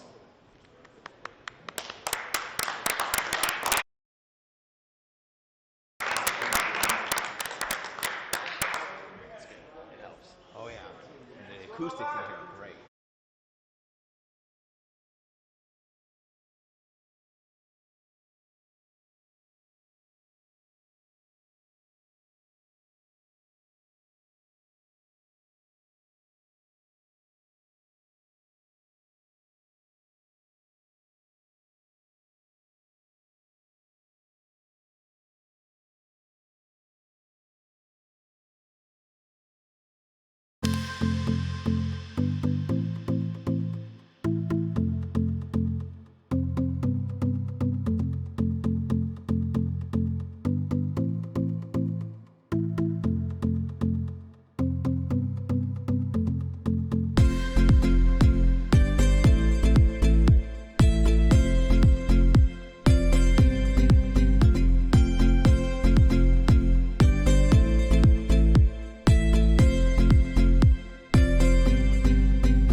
What's going on, League of Legends fans? We're here with Michigan High School Esports League Finals. I'm Chief, joined by Coach Mans from Fair State University. And we got a game on our hands today. We got Novi versus Mona Shores. Yes, I'm really looking forward to this. I have a little bit of experience with Mona Shores. They reached out asking me if I would help coach them, and of course I said yes. And so I know all of these players very well, and I can't talk about strategies or what could possibly happen because they can hear me live in the arena right now. So we have to wait till after draft is over. So I'm really excited. If there's a player to watch, I'd probably go with Swaggy Taco here for this one for the Mona Shores side, and then obviously on the Novi side, Fearless is. Definitely the go-to player to watch here. Yeah, definitely some players to watch here. Like you said, Swaggy Taco, Fearless. I haven't talked with them too much, but I'll take your word on it. Absolutely, yeah. It's a really good group of kids. It was a lot of fun to work with them. I wish I could have done more in the short time that I had with them, but I did enjoy hanging out and work with the players, and all of them are really dedicated to improvement and really trying very hard to improve. So it was a good time. It's what you like to see in high school esports, of people trying to progress, trying to get better, and every single one of those players were asking me questions constantly, blowing up my DMs because I have all of my players. My Discord, if you have any questions, feel free to shoot me a message, and so all of them have been very good. So I'm looking forward to it. And we have player cams currently on the Novi side there. Yep, those will be our Novi Wildcats, I believe. I don't ask me. I know my high school mascot, and that's about it. Yeah. So getting into pick bands here. So we did see Novi yesterday, but we didn't see any games from Mona. I'm expecting a similar strategy from last game. I know both teams watched the games from yesterday, so I don't have to leak anything, but the Ramus band coming out, same thing. The Zed first band from Mona Shores, very interesting. After the series we saw yesterday of Zed, 100% presence. So it's good to see that they're removing that power pick. Yeah, and we are seeing that Novi's banning away the Amumu and the Ramus. Zed, like you said, and the Ornn being banned away by Mona Shores. Yeah, so they talked to me about this beforehand, and I told them what would happen if they banned the Ornn, and they'd probably end up getting the Malphite, but who knows? So we'll just have to see the rest of the game. So. Yes. So we are going to be getting down to our last two bans for this section, and the Alawi banned away by Novi. Yeah, Alawi, a personal favorite of mine. It's actually incredibly good into tanks because tanks can't really do anything to Alawi. She can just burst them down and whittle them down. Smart ban from Novi here. And we have first pick after the Seraphine ban. What is this? If I could put money on it, more than likely it's going to be a Malphite. Yeah. Or Mordekaiser. Interesting. Yeah, Mordekaiser being hovered. It's interesting. The blind pick as a Mordekaiser, do you think that that's Personally, I hate first picking solo lanes. I would much rather first pick a jungler or, even support if it's a power pick for your team comp. We have set into Mordekaiser. Interesting. Kind of an even skill matchup, and the Leona. Okay. Leona definitely a champion that is well practiced on the side of Mona Shores. Yeah. Let's see what Fearless ends up picking up for possibly jungle here, possibly on another lane, AD carrying support maybe. Yep. Yeah, lots of good choices here, about 174 minus 6. So, yeah, a lot of choices. Oh, I was trying to figure out what you're doing, the total number of champions minus what's currently picked and banned. Yes. Yeah, lots of choices here. The Ezreal is picked after it was banned all day yesterday. So I'm interested to see Hydro on Ezreal here. Also a super safe champ into Leona, so you don't have to really worry about Leona's engaged too much as long as you're E and your flasher up. You can dodge literally everything. The only thing is that you have very little wave clear in the AD carry position, and the Yuumi hover. So what you guys don't know is that my brother was here talking with the Mona Shores, just hanging out and trying to be an inspiration, and he said you better pick Yuumi or at least hover Yuumi. So there's the shout out to my brother. And I see the Soraka. I am a personal Soraka enthusiast. I love this champ. This champ is so much fun, especially with the new item, the Radiant Virtue. We'll be able to the team. No, okay. No, I was Good. hoping. Okay, so I was gave former coach a heart attack there with a Teemo, however, and waiting to the last second. So the Neela is picked up. Neela's a very fun champion to watch and actually fairly good in Ezreal. She does get outranged heavily, but she has the all-in potential to just kill a Soraka. Yeah, and you correct me if I'm wrong, but Nyla W blacks, does it black Ezreal Q? More than likely, because it is an auto attack. It blocked my Draven autos earlier today when I was 1v1ing them, so I would assume that it would because there's an empowered auto attack. Yeah. Empowered skill shot auto attack, so I'd assume that it would, yes. Swain. The Swain ban, targeting the mid laner while the Viego, and I expect one more jungler to be banned here on the side of Mona Shores. Yes. Lots of possibilities. We did see a lot of flexibility from Anivia. Yeah, we did see Last Magician on Anivia yesterday. That's one of those niche picks where, like, I understand the ban because you don't want to play against it. There are so few Anivia players in solo queue that unless you have a Anivia player on your team to practice against, it's very difficult to learn how to play against this champion. It's just perma wave clear forever. Yeah. So I'd rather just not deal with it and look for the, and also, I mean, Victor would be the one thing you would play into Anivia as well, just to match the wave clear. So banning the Anivia, knowing that possibly the Victor ban was going to come out. Let's see what this next pick is. I would assume that it would be a jungler, so you can save your mid laner for last pick, but we will see. So yes. I want to see. I can't say that Sejuani. Interesting. That's a very tanky team comp with Neela. I like it. 4 tanks of Neela. Yeah. But I don't want to say what I think Mona Shores is looking for here. We have to wait the champ select because there's a chance that the players could hear us, and for competitive integrity, I will not share the information, leak some strats or something like that. So let's go ahead and see how the rest of this pick ban works. The Shen. Does that mean maybe Mordekaiser jungle? More than likely, with the Shen being there, it's going to be Mordekaiser jungle, which extremely fast clearing. I'm looking for a relatively healthy clear as well. Yeah. After your first clear. And the Vlad picked up again. We did see the Vlad yesterday. Yeah. Which kind of popped off. So. Yeah. If we're Mona Shores right now, you have to not let Vlad get out of control like he did last game. Correct. So normally Mona Shores would look to play the Syndra. Syndra is being hovered. That is an interesting pick. So the reason you don't want to play Syndra into Vlad is that Vlad can dodge your ulti. So if you press R on Vlad and Vlad presses W, you just lose your ultimate. Yeah. So that's why it's such a hard counter matchup.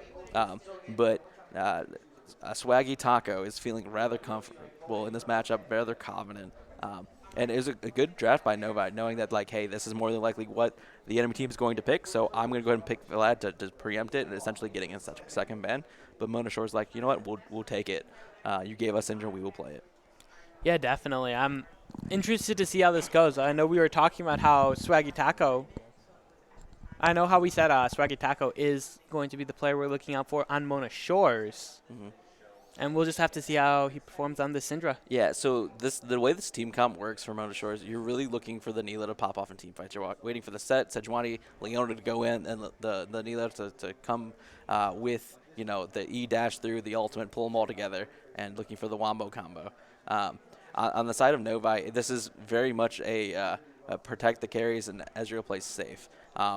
With the Soraka, really shouldn't be in a ton of danger because if Ezreal takes an aggressive trade, Soraka can just top him up. But also, Ezreal should never get engaged on by the Leona with both Flash and the Arcane Shift. They might also opt into the Cleanse because there is quite a bit of CC. So if you throw literally everything at Ezreal, he'll still probably walk out just fine. Yeah, something I would like to point out is the Sejuani passive. It does only proc off of melee champions, correct? Correct, which it will proc off Neela, Leona, Sejuani, and Set. So really, there'll be a whole lot of stunning going on. There's a ton of CC on the side of Mona Shores, which is, what's the easiest way to play the game? Make it so the other team can't play the game by just CCing them forever. Yep, the Neela empowered. The after Q gives her the auto attack, the melee, right? Yes, correct. Correct. So we are currently waiting for the spectator delay. We got about 1:45 left. I know production had something special, but we'll probably wait till the next game as we figure out stuff going on. Oh, okay. Oh, man, we're getting crazy in here. I also apologize for coughing. I've been Please don't hurt my face. Oh, Thank guess you. whose Thank birthday you. it So is. It's definitely not my birthday, but chat yesterday was absolutely spamming happy birthday, Coach Mans. 1, 2, 3. No, we're not. No, we're not doing this. We're not doing this. No. So chat was absolutely spamming happy birthday, Coach Mans, and it's from production is telling me that they're currently doing it again. It is in fact not my birthday, but production told me that they're going to give me a birthday hat. So I will be wearing this for at least the rest of the 1 minute spectator delay that's currently going on. So. I don't know what you're talking about. We did find that Coach Mans' birthday is December 10th, 2022. No, it's not. Oh. No, it's all good fun. We like to entertain chat as much as possible and the viewers in this 3 minute spectator delay, which is always the hardest just to fill the dead time. So production's like, you know what we could do, and of course I was like, yes, sure, let's go for it. So I'm just happy that it is actually showing up very well on the camera as well. So I would like to say that the bands, the first 3 bands from both teams are color coordinated. For green champs and then green champs and then red champs. Nice. Once again, we have Mona Shores versus Novi. This is a best-of-3 series, just like yesterday. So, looking forward to hopefully another 3-game series. I want absolute 45-minute bangers, and lots of action, lots of fighting. 45 minutes. I want 50-minute games. I mean, come on. Even that's a little excessive. But we have also warned other players to please not Alt F4 or leave the game before the spectators ended, so that we can actually see the end of the games this time. Because yesterday was a little disappointing not seeing the Nexus explode. So very unfortunate. The Ezreal did in fact take cleanse. We are now loading into game. We're just turning off chat so no one DMs production and says something weird. We are also seeing that Swaggy Salami on the Neela is opting for the exhaust. Yes. So exhaust is a super common rune for her because she's looking to 1v1 over and over again. So more than likely the 1v1 will be into Mordekaiser, who opted for the ghost this game as well. No flash on the jungler. That is something that I would definitely be pinging and spamming in all chat. Jungle no flash over and over again, just to try and get the mental edge on the enemy team. Looking for looks like a little bit of an invade. They can instantly proc the Sejuani passive if she wanted to start E to get the stun between Neela, Nyla, and the Leona. Yeah. Instead, just opting for a ward to make sure that they don't get brush camped as they walk back to land. Other than that, we're looking for 5 points all around. Yeah, and I do feel like Sejuani would have to start E, otherwise her clear is very slow. Correct, yes. And also her E still resets on jungle camps instantly, where it doesn't restart instantly on champions. Looking at the stardom items here, we have both longsword starts on both the Ezreal and the Neela, foregoing the traditional Doran's item. We have Spell Thieves on Soraka, which I absolutely love as a Soraka enthusiast myself. You essentially don't take heal until level 3, and you just take QE, and you just spam E on cooldown whenever you have your Spell Thieves proc. Yeah. Very smart plays, trying to max out that gold income. Yes. I absolutely love leashing with Leona, especially when you're playing Sejuani, because this first camp clear is so quick, because you literally just spam and get significantly healthier as well. So we see Fearless a little low on HP after that first buff. Yeah, and opted to start on the blue side and the set matchup. I know that set is such a volatile matchup for so many different top laners, just such a lane bully. Yeah, I mean, so Shen has an okay matchup into him. The one thing is, like, the Shen ultimate is unstoppable. So if Shen, or not Shen ultimate, sorry, the Set ultimate. So if Shen taunts towards Set and Set's quick enough to press R, Shen can actually get, like, canceled for his taunt, and the Set can throw him still. So interesting little mechanic. The Dark Seal start on Vlad, which is completely normal because you don't want mana regen on Vlad for obvious reasons. You do see normally a Doran Shield or something like that as another good trade, goes topside, to help with the HP regen, but the refillable pot should be enough for the Vlad. Yeah, and I know that mid laners usually take Dark Seal if they expect to be killing the enemy. Do you expect this to be a big solo kill mid lane? Not particularly. Vlad's really just looking to scale to complete his first and second item. if he can get the AP and not be super far behind using the W properly, he should have a fairly safe lane. Syndra's the one who really has to worry. Although there's not a ton of CC between Mordekaiser and the Vlad, this Sneed's like getting really low early, being a short range AD carry against Ezreal. That's a very, very hard matchup to play against not only an Ezreal Soraka, so much poke. Yes. The E does a deceptive amount of damage for Soraka. The silence, so not only can you not move or not use abilities, you actually just take like 150 damage on a really low cooldown. So in early, that's quite a bit of damage. We also see Fearless down here, hiding in a bush. This wave is actually just pushing, and the Soraka is trying to bait very hard here. It's like, hey, look, I'm taking the wave. Yeah. They get the ward, see the Mordekaiser. Close on the E, though, from the Mordekaiser. Going to see sides out, but top lane, the Spirit's Refuge. Shen W blocking both of those auto attacks, and the flash from Mila. Going to have that W saving her. So didn't need to flash with the W active, but I understand that, you're on stage, you're nervous, and little things like this kind of happen. The wave is absolutely in an awful spot for Moonshores as well. The Novi team is going to just catch this freeze, just farm up. Azrael still has gets 3 bots, full HP, full mana, so he doesn't need the back right now. So should be a pretty massive lead bottom lane for Novi. Yeah, it's going to be a very hard position for Mona Shores to come back to bot side, but top lane just perma pushing for this set. Set just trying to keep Shen pressured. Yeah, Set's really wanting to go reset right now. He almost got the wave fully crashed in the tower, but it's still going to push. So he needs to hurry up and clear this wave if he can. Get taunted by Shen, it's okay. You're looking to trade your HP, push this wave.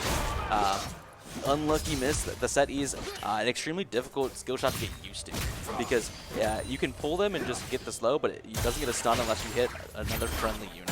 So yeah, it's really hard to get that to stun properly. And it's the range on it is very weird, but there is a mechanic where if you try to angle towards a diagonal pull, and like trying to get the corner of the box, you can get it on a little bit farther of a range. Yeah. So you see the red team pinging out where Fearless is on the map. He did in fact cross that ward. So full information from Mona Shores currently. Good stuff. The Shen W, though, now that it's going to be up for all of these trades, it's about the same cooldown as a set E. Yeah, and that wave is just permanently frozen. At that point, you kind of have to either call your jungler to help break the freeze, or you're looking to just hard shove again, trade your HP. You have a Doran shield and a full HP bot. You're just going to keep losing more and more CS unless you get this under tower. Oh, yeah, and that is going to be both top laners at level 6 now. Gotta look out around the map now. Shen able to impact these other lanes. Yeah, so you can't even do the whole reset right now, because if set resets, they go for a play bottom side for Run Dragon. The Shen could just ult in while set's resetting and can't TP to help. So both junglers going to meet each other here at the Tri-Bush. Yeah, both bot lanes walking up. It does look like Novi's bot lane has a little bit of the jump on the Mona Shores bot lane. The QWQ is going to leave the Sejuani very low, and the auto attack with the flash from Israel going to be enough. Set the top lane. More fighting. It's all fighting, all around. I mean, you hate to see it. It's a great play by Novi to go over the wall, have the confidence to just, flash close to the tower, get that last hit on the Sejuani. Sejuani now has a Sheen, which, once again, going for that Iceborne Gauntlet on Sejuani. Iceborne Gauntlet. I'm not sure if it's the play. Oh, and the almost basically the insect to bring the Shen. That's the one thing you have to worry about in this matchup with Shen, is that when you taunt through him, Sek can just throw you in a tower. So that's one of the only super hard part about this matchup. They're to a point now where it's relatively safe. The Dragon gets taken by Novi. Yep, that is going to be a Mountain Drake first. That's with all of these with the Shen and the Mord. That's a lot of extra resistance stacks. Yeah, I mean, it's not a ton of armor and MR, but it's enough to make a difference. It's a free cloth armor and free magic as well. Yeah, 9% extra. Yeah, the stun just barely not connecting on the side of Mona Shores. You got to keep throwing them out there to see if you can catch Vlad sleeping though. Yep. And also, I would like to ask you about something, Coach. Is that Mort opted for red jungle pet this game? Yeah, I don't like it. Like I said, I think that if you're going anything other than green, it's you're making a less optimal choice. So. Yeah, I know you were talking about how you're a big fan of Moss Stomper. And Yes. yeah. Well, what we see here is both mid laners relatively healthy. Vlad is, obviously Deceptive can heal up. But Swaggy Taco with both full HP and half mana and still hasn't reset yet. Has the TP. Probably looking to back here shortly to spend all the gold that they've accumulated while in here. Yeah, and has TP still. Correct. Both solo laners for Mona Shores opted for TP, while the Vlad opting for the Ghost as well. Again, nice look at the player cams there, looking at, teams communicating, working together, spreading that information, and making decisions. Obviously, League's incredibly important teamwork game, so communication is absolutely crucial. Yeah, so many focused faces, all of these players aiming to win, wanting to take home the state championship. The Mordekaiser looking for the E, hits the EQ and the ultimate, getting sent to the death realm. Swaggy Taco, though, under the turret. Fearless, though, acting very fearless here with the ultimate coming out from Cinder. Not going to be enough, though. Ultimate coming out. Swaggy Taco flashing forward, missing the Q. Going to be pulled forward by the Mordekaiser. And last Magician with that Q, killing Syndra. Yeah, just a little bit too over-eager there, looking for the solo kill. If Syndra had backed, a little bit earlier, would have enough damage to finish that kill. But you live and you learn. That's me as a coach watching players that I've coached play. So yeah. But it looks like Mona Shores is going for this Rift Herald right now, with plenty of time to use it while plates are still up. Yep, Fearless is down bot side. I do not think he walked across any vision though, so. This is a blind Rift Herald. Rift Herald is taken, and there seems to be a bug where no notification shows when Rift Herald's taken. Yeah, that's, spectator client, but I did, in fact, watch them go towards it this time, so I knew when it was being taken instead of looking down the scoreboard and seeing that a random Rift Herald has appeared. They're looking to place a top lane here. Shen's going to be a tough target to take down here, though. Yeah, very tanky. Has lots of those shields. Sejuani even takes a turret shot for that one. Yeah, and Sejuani used her ult there as well, so there's 2 ults down on top side, so still not going to use the Rift Herald there either. So we're just ganking for a little bit of pressure after the Herald was taken. You're up there already, you might as well just go ahead and take a quick visit top side. As well, even if you want to use your ult there, it's free real estate up there to try to get that Shen. It's like a carnival game. Who can kill the Shen? That's right. Tanks are so tanky right now. You've got to send the entire team, and even then, you probably end up just, killing the entire rest of the team before you kill the tank. Exactly. We do see the Shen. Shen is opting for Heartsteel again. So. Yes. Novi deciding to go ahead and freeze this wave right here. Set having a really hard time getting this in the tower. Set will trade a little bit of his HP to keep the freeze, and we'll just look to extend this CS advantage over the Set. Yeah, the Set has very, very difficult time clearing waves. Yeah, when he gets more items, I mean, right now it's just the Ninja Tabby plus a Rejuve bead, so it's not a ton of damage, so it's going to be very difficult to try and fight. Now they're all going mid lane. That is also a Ghost coming out from the Mordekaiser. Swaggy Taco just trying his best to be under turret, coming out of the Death Realm, but last Magician grabbing that kill. That's another 2 stacks on the Dark Seal. Yeah, I mean, really well played. You're essentially just holding them in the Death Realm to make sure that the wave gets under tower so that when Mordekaiser leaves the Death Realm and resets the turret aggro, it goes directly to the minions and not to Vlad. So was able to very easily to get up. Another just trading of HP topside. The massive Haymaker, though. Shen starting to take a little bit more damage. Is building up a lot of HP, though. Yeah, I mean, it's one of those things where, back to, I want to talk about the play mid, but they're just brawling again. Yep, down bot side. The ultimate coming up from Sejuani, going to barely miss the Soraka. Soraka flashing out of the way. Yeah, just a couple missed skill shots. Obviously, Ezreal was incredibly difficult to hit, and you got the flash out of Soraka, so you can come back before that flash is back up and target Soraka once again. Yeah. So the one thing I wanted to talk about, Vlad is incredibly good at diving towers. because he can tank a tower shot or two, press W, completely drop tower aggro, and then come back up and reset the tower and keep fighting. You know, a little bit of a goal lead with 3 kills and up, you know, only 2K right now. It's not that bad for Mona Shores. Yeah, Mona Shores definitely has a lot of room to come back this game. Plus, it only being game 1, so much time left for this series for both of these teams. I mean, you saw Novi dropped game 1 yesterday, so I mean, it could be one of those things where it turns into you just don't want to win game 1. But Mona Shores right now looking to just kind of scale up. Ezreal ulting here just for poke. If you notice there that Ezreal walked into the bush to throw his ultimate, it makes it so it's impossible for the enemy to even know if he's ulting or if he's just sitting there. So it hides the skill shot so that it's harder to dodge.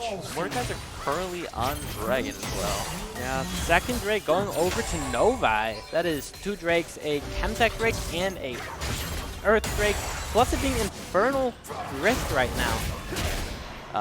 Riptero just placed mid lane, or did? Yes. Yeah. So Riptero was timing out. Swaggy Burger had to place it and decides to, you know, place it mid lane, looking to try and get this crash just for tower plays, but it's not going to be in time for tower plays even. Not going to be in time. The Syndra Scatter, the weak, knocking him back. That's a huge Mordekaiser Q and a Vladimir Q.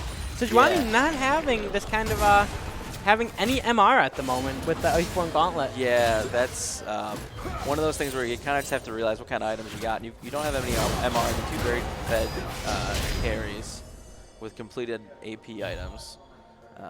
Set and Shen just still just brawling it out top lane. No one's going down. Just everyone just kind of just will fight for minions and that's it. Yeah. As soon as you start getting like higher levels with Shen, Set starts getting more and more annoyed in this matchup. It's just so dull at times. You go in, Shen W, you try to get like a little boxing match with Shen, and he says nope. I mean, I'm getting a little annoyed watching the matchup considering how difficult it is for the Shen to play or for the Set to play. The Mordekaiser's saving Shen. Yeah, Set going to block actually the Mord ulti with his ulti. Stepping right back into the queue, gets the base breaker, and Mordekaiser walking right out with that massive W shield. Yeah, that's just, it's unlucky that the Mordekaiser was there. And did have a ward to see him, though. I don't know how much of a forewarning he had, because he was fighting. I know it's very difficult to look at the map while you're fighting. So. Yeah, we are seeing, itemization-wise, a Ravenous Hydra for Nyla first. Very interesting. Obviously, it works because she's melee, but that's probably why Nyla is so good right now, is that she just goes Ravenous Hydra's got a ton of wave clear off that item, as well as the healing, which she's definitely going to need in this lane. So the one thing that I want to point out is that they're both the same level, which is actually incredibly difficult into a double range versus double melee matchup. Yeah, especially with how much of a CS lead Novi has over Mona Shores' bot lane. Yeah, obviously you don't want to be down to 50 CS, but I mean the fact that you're even in XP, you can get the CS back later. You just catching up in XP is significantly harder. Yeah, Ezreal opting for the first item, Divine Sunderer, into such a tanky composition, going to be seeing a lot of effectiveness on that. Absolutely. Definitely the correct itemization choice, especially with the CDR, because it's got a ton of CDR with those 2 items as well. So it's going to be spamming abilities. Still has the 3 biscuits from the beginning of the game. And the 2 health pots. Yeah, I mean, if you sell the biscuits, you still get the permanent mana for that, so you might as well just sell it. Sejuani looking for a fight. I don't know if she wants to take that, though. Yeah, Sejuani doesn't have any MR like we were saying. Does not have full Moss Stomper either. That's a lot of damage just from that Vladimir. Vladimir trying to run down the Sejuani. Sejuani ultimate coming out as well as the Vladimir ult. Vladimir diving the turret to get this Sejuani. Here comes Set though. Set gets that double E, gets that massive slam dunk, and the Mordekaiser ultimate blocking the base breaker. Here comes Swaggy Mac just in the death. I'm not going to be able to do anything in there. Yeah, that was just, you know, at that point you kind of just got to give up the red buff. It was a good contest from Novi to go ahead and realize that the red buff was up and, hey, look, I can take this. They can't stop me. And Mona Shores just kind of misplaying a little bit, not willing to give up the objective. Instead, gives up 2 kills and the red buff. So. And a bot lane turret. And a bot lane turret. Ooh, but that That should be Silica. So low. There you Yep, go. shutdown going over to Syndra. Yeah, How much was that shutdown? I believe it was 300. Yeah, it's going to be some good gold. Plus, Vladimir losing out on a lot of his Darksteel stacks. Yes. And that should help accelerate Syndra a little bit. She already had her Mythic and Stork Boots, and also Darksteel herself. So 2 stacks going over, and she goes back and buys a full needlessly large rod. So that's going to definitely help to burst Vladimir in the next couple trades, next couple fights. Yeah, do you think that she'll either be going for a Death Cap here? She also could be using it to build into a... Shadow Flame. Yeah, Shadow Flame. More likely will be Shadow Flame. That's what I was thinking.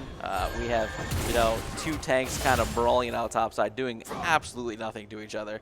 But Auto Spectate absolutely loves watching tanks fight. Yeah. Heartsteel was picked up by Shen, though, so that will be a lot of extra damage for the side of Novi in the top lane. Setting up vision here for this dragon. I think they probably could have fought the Mordekaiser, but... The huge silence, though, from Soraka, though, catching out the Sejuani. The ultimate coming out from Leona, trying to get out of there. Leona W, keeping her alive for quite a long time, flashing away. Mordekaiser E getting the ult on Swaggy Salami. Just trying to run away as much as possible. Undercharge Fearless, though, does not even care. Going to dive under there, has the healing, has that W. Syndra now finding out that she's in a little bit of a tough spot right now. Yeah, I mean, Soraka queued the team so much. You can look at their entire HP bar is gone because she's giving it to her teammates, healing them up, topping up, make sure they can keep continuing to chase. Really well played, and they get the objective, the dragon after it as well. Yeah, that was just a very poor play for Mona Shores, being forced through that choke point, and easy Soraka E just silenced everyone there. Yeah, unfortunate, but you live and you learn. Yeah. Syndra's looking for a pick here. Trying to find a low HP target, but I don't know if she can even burst this Mordekaiser. Mordekaiser does have an Aegis of the Legion right now. Extra 38 armor and MR, but Ezreal, though, might be being caught in the shop. Gives a shutdown over to Syndra. That's 2 shutdowns over to Syndra. Syndra's actually just trying to, crawl back into this game as much as possible, carry the team. It struggles all across the board, which, to be expected. This Novi team is very good. I found out a fun stat yesterday that Novi's first loss of the entire season was last night, Game 1. So that was, I'm sure a shock to them. I know the first loss is usually the hardest. So, and we're seeing something we saw last night again, which is players still laning for 20 minutes after first tower has fallen. There are no rotations coming through just yet. And no rotations quite yet, but it is 8-2 though, with a pretty significant gold lead for Novi at the moment. That's a lot of damage. Yeah.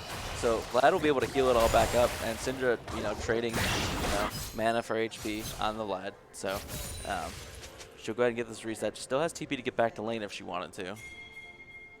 Yeah, lots of different options here. We might want to see some sort of rotation from Syndra to a different lane other than mid lane. We do see Mordekaiser picking up Jack-Cho. Yeah, that's a very strong and tanky Mordekaiser. Because the tank items are so strong right now, if you just build a little bit of damage plus all the tank stats, you just become unkillable and no one can 1v1 you ever. So I don't know who on this team would ever possibly kill this Mordekaiser without this Mordekaiser, overstepping by a lot. Yeah. Sejuani also still only having 3 seconds left until her max out Moth Stomper too. And looks like Baron's going to be pressured here by the side of Novi. I mean, they can absolutely do it. Mona Shores has a ward in the pit, and they know now because they're autoing the ward instead of just doing it without it. They're going to pick the Shen here, but this will be just strictly a consolation prize. Yeah, and it's also going to be a Herald dropped by Novi going to a top side. Yeah, that was the Syndra TPing down bot as well, just kind of saying, putting their hands up, Mona Shores saying, you can have it, we'll at least take your Shen as collateral. Yeah, this is like a 2-tower shove really easily. This is one of those things where Novi can just keep pushing, get this in the tower, especially with the bottom lane not resetting or the mid laner. They can just keep pushing this because they have Baron and Rift Herald. This charge is going to get half the tower, plus they've got Baron and Ezreal with the Shield Rocks. Yeah. So at this tower, they could try to get another charge as well. With the bottom lane finally resetting, Mordekaiser goes ahead and use the Gyros while Sejuani flashed away. We are seeing a lot of damage. That Herald being very low. Let's see if there could be any. Nope. nothing's going to stop that third charge. That's a lot of damage in this top lane turret line. I mean, that's absolutely a huge play, right? They went ahead and they snuck the Baron, they got the Baron, they had Rift Herald still, so they were able to Rift Herald Baron push, which is super rare, and get 2 complete towers and then a good chunk on the inhibitor tower in all of the time frame of a minute. So very well played by Nova. Yeah, and I have a couple questions about itemization. So we do see the Bramble Vest coming out for Sejuani and a Rabadon's for Syndra. Yes. Once again, it appears that the client has crashed and we can not see the end of the game. And I have no idea why that keeps happening. So I believe that we're going to have to tell the players to not leave the game at all at this point. Then just stay in the game as much as possible. So I'm going to go ahead and assume that given the current game state that Novi ended up winning that game. Yeah. So one thing I want to point out, we have the post-game screen. Syndra did 26,000 damage, which is an insane amount of damage for essentially a 26-minute game. So. Yeah, that's a lot of damage. And I'm starting to wonder if maybe it's just a client bug for spectators? Yeah, for spectators now. We will go ahead and talk to the teams and try and figure out what's going on. So production, just remember we have to restart the client now so that we can start the game on time. And we're going to go ahead and throw this to break. I'm going to get this silly little hat off my head, and we'll see you guys back in approximately 10 minutes.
What's up, League of Legends fans? It's Chief, joined by Coach Manson, Ferris State University. I need to get like a recorder just to play that over and over again so that I don't have to keep saying it because my voice is starting to get very sore after such a long day yesterday and today. Man, someone needs to bring a little bit more excitement. You gotta speak with the diaphragm. I'm excited. These games are super hype. I'm a little unfortunate that we, didn't get to see the end of that last one. It was involuntary reflex. It's something that we had talked to all the players, and they instantly apologized and felt bad for it. So, we all make mistakes, and these are high school students after all. So, we understand. And yes, please, players, if you are listening, do not do that again. Please. Don't do it again. Please. Yes, so we all had a pre-production meeting beforehand, reiterated it, all the coaches know, and which is why they felt so bad when it had happened again. So we are into champ select. We do have one sub. Shush, You're Dead has been subbed into the top lane. See if that changes pick ban any. I do know that it's a different play style from Shush, You're Dead. Yeah, and we are seeing the Seraphim ban and the Rammus ban immediately. Okay. I'm expecting probably an Ezreal ban because it was so elusive, it was so hard to lock down, and there's the Ezreal ban as well. Yep, Ezreal banned away. Mona Shores is going to be on blue side, and that will be Novi on the red side. Correct. Yep. The Mumu banned again. I'm a little upset because Mumu is a very fun champ. We do see it quite a bit at Ferris State. It's one of our main strategies that we play with the Wombo combo team fight. So getting rid of that easy engage. With the Mumu bandage, you can actually miss and just wait a second and throw a bandage again. Yep. The Mordekaiser is banned with the Yumi hover once again. I never saw that one coming. Shouting out my brother. I'm sure that if you open up chat right now, you'll probably see him popping off, being super excited. Obviously, like I said, in game one, they had a quick little interview with my brother and hung out for a little bit. And one of the things he said was to hover Yumi, please. They should Will we not see Yumi pick locked? it here. I'm a little nervous with 1 second left. 0 seconds? Okay. Swain. Okay. So Swain is, obviously a flex pick, but more than likely going to end up going to Swaggy Taco, one of his most plays, and also a very good team fight frontliner. Ooh, the Zed did, in fact, go through. It's a fine matchup for Swain as long as he goes ahead and rushes Zonias early. You can even just first item Zonias, and it makes it so Zed can literally just never kill him. Yeah, especially with that Seeker's Arm Guard armor very early on, makes it very difficult for these first couple levels, especially the first 10 minutes as well. Correct. Zed will be locked in by Novi, so what Novi has to say in this blind, most likely. Yes. So I'm gonna assume this is probably just an AD carry pick. It could be a top laner because they do pick a lot of tank top lanes. Ornn is in fact still open, so it might be that. It might be the Soraka. Ooh. We saw that was very good last game. Absolutely. Lots of great E's and choke points. Yes. So the AoE silence, and once again the Yumi coming out. Anyways, more than likely not picked, I hope, please. But the Soraka is super impactful, a ton of healing coming from that champion. It makes it so that you can keep chasing because Soraka gets more movement speed around low HP targets. So that Soraka can keep sprinting after the low HP targets and healing them, and it even makes it harder to hit her in team fights. The Zuri is getting interesting. This champion got absolutely nerfed into the ground after it was, a pick ban, 100% presence, literally every game for most of last season. So Yumi again. So it's actually really good with Zuri, but please come stop on. trolling. Oh no. Okay. The Lulu is good. Lulu is another enchanter to buff up the Zuri. So essentially in team fights, you're looking to just have a hyper carry Zuri at 3 items and try and pop off in these team fights. Zuri also, fun fact, lowest win rate champion in the game currently is solo queue. So being at elimination point, it's a pretty gutsy pick personally. And the Shen. So they picked Shen over Malphite and Ornn. We saw it had a lot of success though these last couple games that Novi's been playing. Yes, been able to just soak pressure, collect waves, ult for shield for teams, and even TP to get back to lane so you don't miss any farm. So a good, safe, standard top lane pick. See what the bans come out.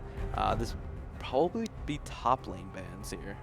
Yeah, most likely anything that can really deal with this Shen very well, the Darius. That is something that Mona went ahead and played yesterday to pretty great success. So definitely a Darius player. See, kind of bans. Maybe jungle bans, maybe 80 carry bans.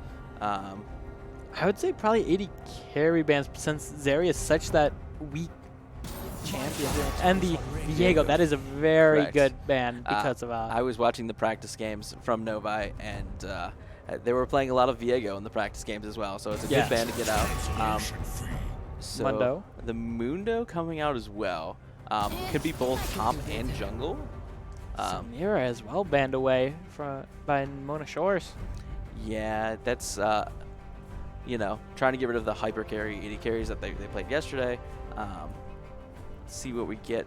This will more than likely be an 80 carry pick since the Mona Shores 80 carries already been shown. So this could be, possibly a Kaisa. This could, be the Neela if they wanted to. Kaisa, like you said. Yeah. So I would say I'm really good at predicting drafts, but the players can also hear me. So it's one of those things where, like, I don't know if I'm giving them ideas or what's going on. I don't know, bro. But the Yuumi looks like a very good pick here. I'm Yuumi top lane. All I know is that I'm not going to let my brother around any of my players, because otherwise I'm just going to get the longest champ select of all time of just Yuumi being hovered for every second of champ select. Swain mid. Or Swain top, Lulu mid. Oh, never mind. Fiora. Actually an incredibly good matchup into Shen. Shen should not be able to kill this Fiora, and Fiora always has pressure. Yuumi jungle now. No, the Yuumi's getting picked. I'm expecting a tank engage from the jungle position. I know what I would probably pick, which would be the Zac here. A relatively low mobility support and 80 carry makes it very easy for Zac to jump on them, and I know they play it. Bel'Veth. Interesting. Not what I would have picked, but still a hard carry out of the jungle. This is essentially giving everyone the possibility to carry, get 4 strong lanes, 4 pushing lanes, and Lilia pop off. And we saw the Lily yesterday to great success. So let's go ahead and see if Novi can mimic that kind of success. So we got a minute left in the champ select screen, and then we got 3-minute spectator delay. I'm expecting some sort of shenanigans from production because they always like to mess me during the spectator delay. Yeah. Unfortunately, this will not be Silver Scrapes at the moment. But Gotta wait for another game for that. One more game. Let's see if we can get to Silver Scrapes. I'd love to sing that again. No, I am not singing it again. Yeah, I'm seeing. Can we get him off the desk if he doesn't sing it? Production is nodding. Who else are you going to replace me with? Come on. No, I will not let production cast. No, thank you. No one wants to hear that. We've been talking a bunch because League is a longer game. So we now have 3 minutes of time to kill. So do you have any good stories? Yes, yes, actually, I do have a great League of Legends story. Please don't tell me Crit Swain. No, this is not Crit Swain. It's called Blue Orn, okay? Blue Orn. Blue Orn. I call him Born. Like Born Identity. So Born is Orn with Thunderlord Orn skin, okay? The blue, like, Thor-looking skin. You run, basically, Glacial Augment. It's the blue ice one. You take Iceborne Gauntlet, okay? You take Ionian Boots, because those are blue. Okay. You take Frozen Heart. It's blue. Okay. You take, see, what's another blue one? Force of Nature. Okay. And then you also... You can get a tier as well. You can take tier. Yeah, you can go with the Frozen Approach, or, yeah, that one. Winter's Approach. Yep. Into Fimbulwinter. And then lastly, what you can do... yes, well, you're... Yeah. So lastly, what we're going to do with Orn is you're going to take a Knight's Vow. So that's like the last blue item. It's going to be the amazingly awesome Orn that just completely protects everyone. Yeah. Keep that in your solo queue games, and please don't let it. I have a 30% win rate. Yeah, there you go. Viable. I can't tell why. So getting back into game here, I'm looking across. There's quite a bit of scaling on the Mona Shores team here, looking to try and just play for late game and late game team fights. Well, Novi once again is the Lilio Zed combo, which was so successful in their game 3 yesterday. So looking for another pop off as we go live to the arena as the players are loading in, seeing very serious faces and all the concentration that is needed to play League of Legends. Yeah, lots of focus, lots of concentration. We're hoping for some good League of Legends today. Absolutely. And I mean, game 1 definitely held up for a final. So absolutely fighting everywhere, objectives going on, and just towers going down. It's kind of what you want to see from a nice, good League of Legends game. Oh yeah, we love League of Legends here. League of Legends is such an amazing game. Absolutely. Still got about 50 seconds left on the Spectator. So looking at kill time, this is by far the worst part of broadcasting for League is killing the Spectator delay. What are you expecting to see from both teams right now? I'm expecting this to be a game of time. I have no comment. Yes, game of time, but if you were to, root for one team in particular, which one do you think, based on Champ Select right now? You're not going to like my answer. What is that? One of the teams.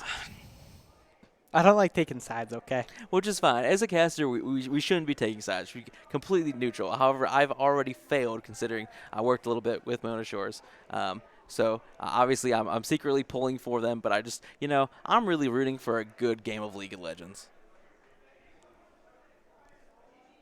I did it back for once. The Spectator delay is up. We should be loading into game right now, so you don't have to see us anymore and see what the last time looking at me. Get to see what we all came here for, which is high quality League of Legends. Don't let me go. No, don't let me go, Coach. Please switch scenes. Once again, we do have Mona Shores versus Novi. Mona Shores will be the blue team, while Novi will be the red. Yeah, but let's look at some of these items. We are seeing a call on Zeri. Yeah, you don't have kill pressure in this lane whatsoever, so you're really just looking to farm up and stay safe. Complete the call, and it looks like 2 players haven't bought items yet. For Novi. I don't know if there's a connection issue or... If there is, we can see a pause. Yeah. One of them has. Now it's just up to Fearless. The Lilia taking their time, picking a Moss Stomper.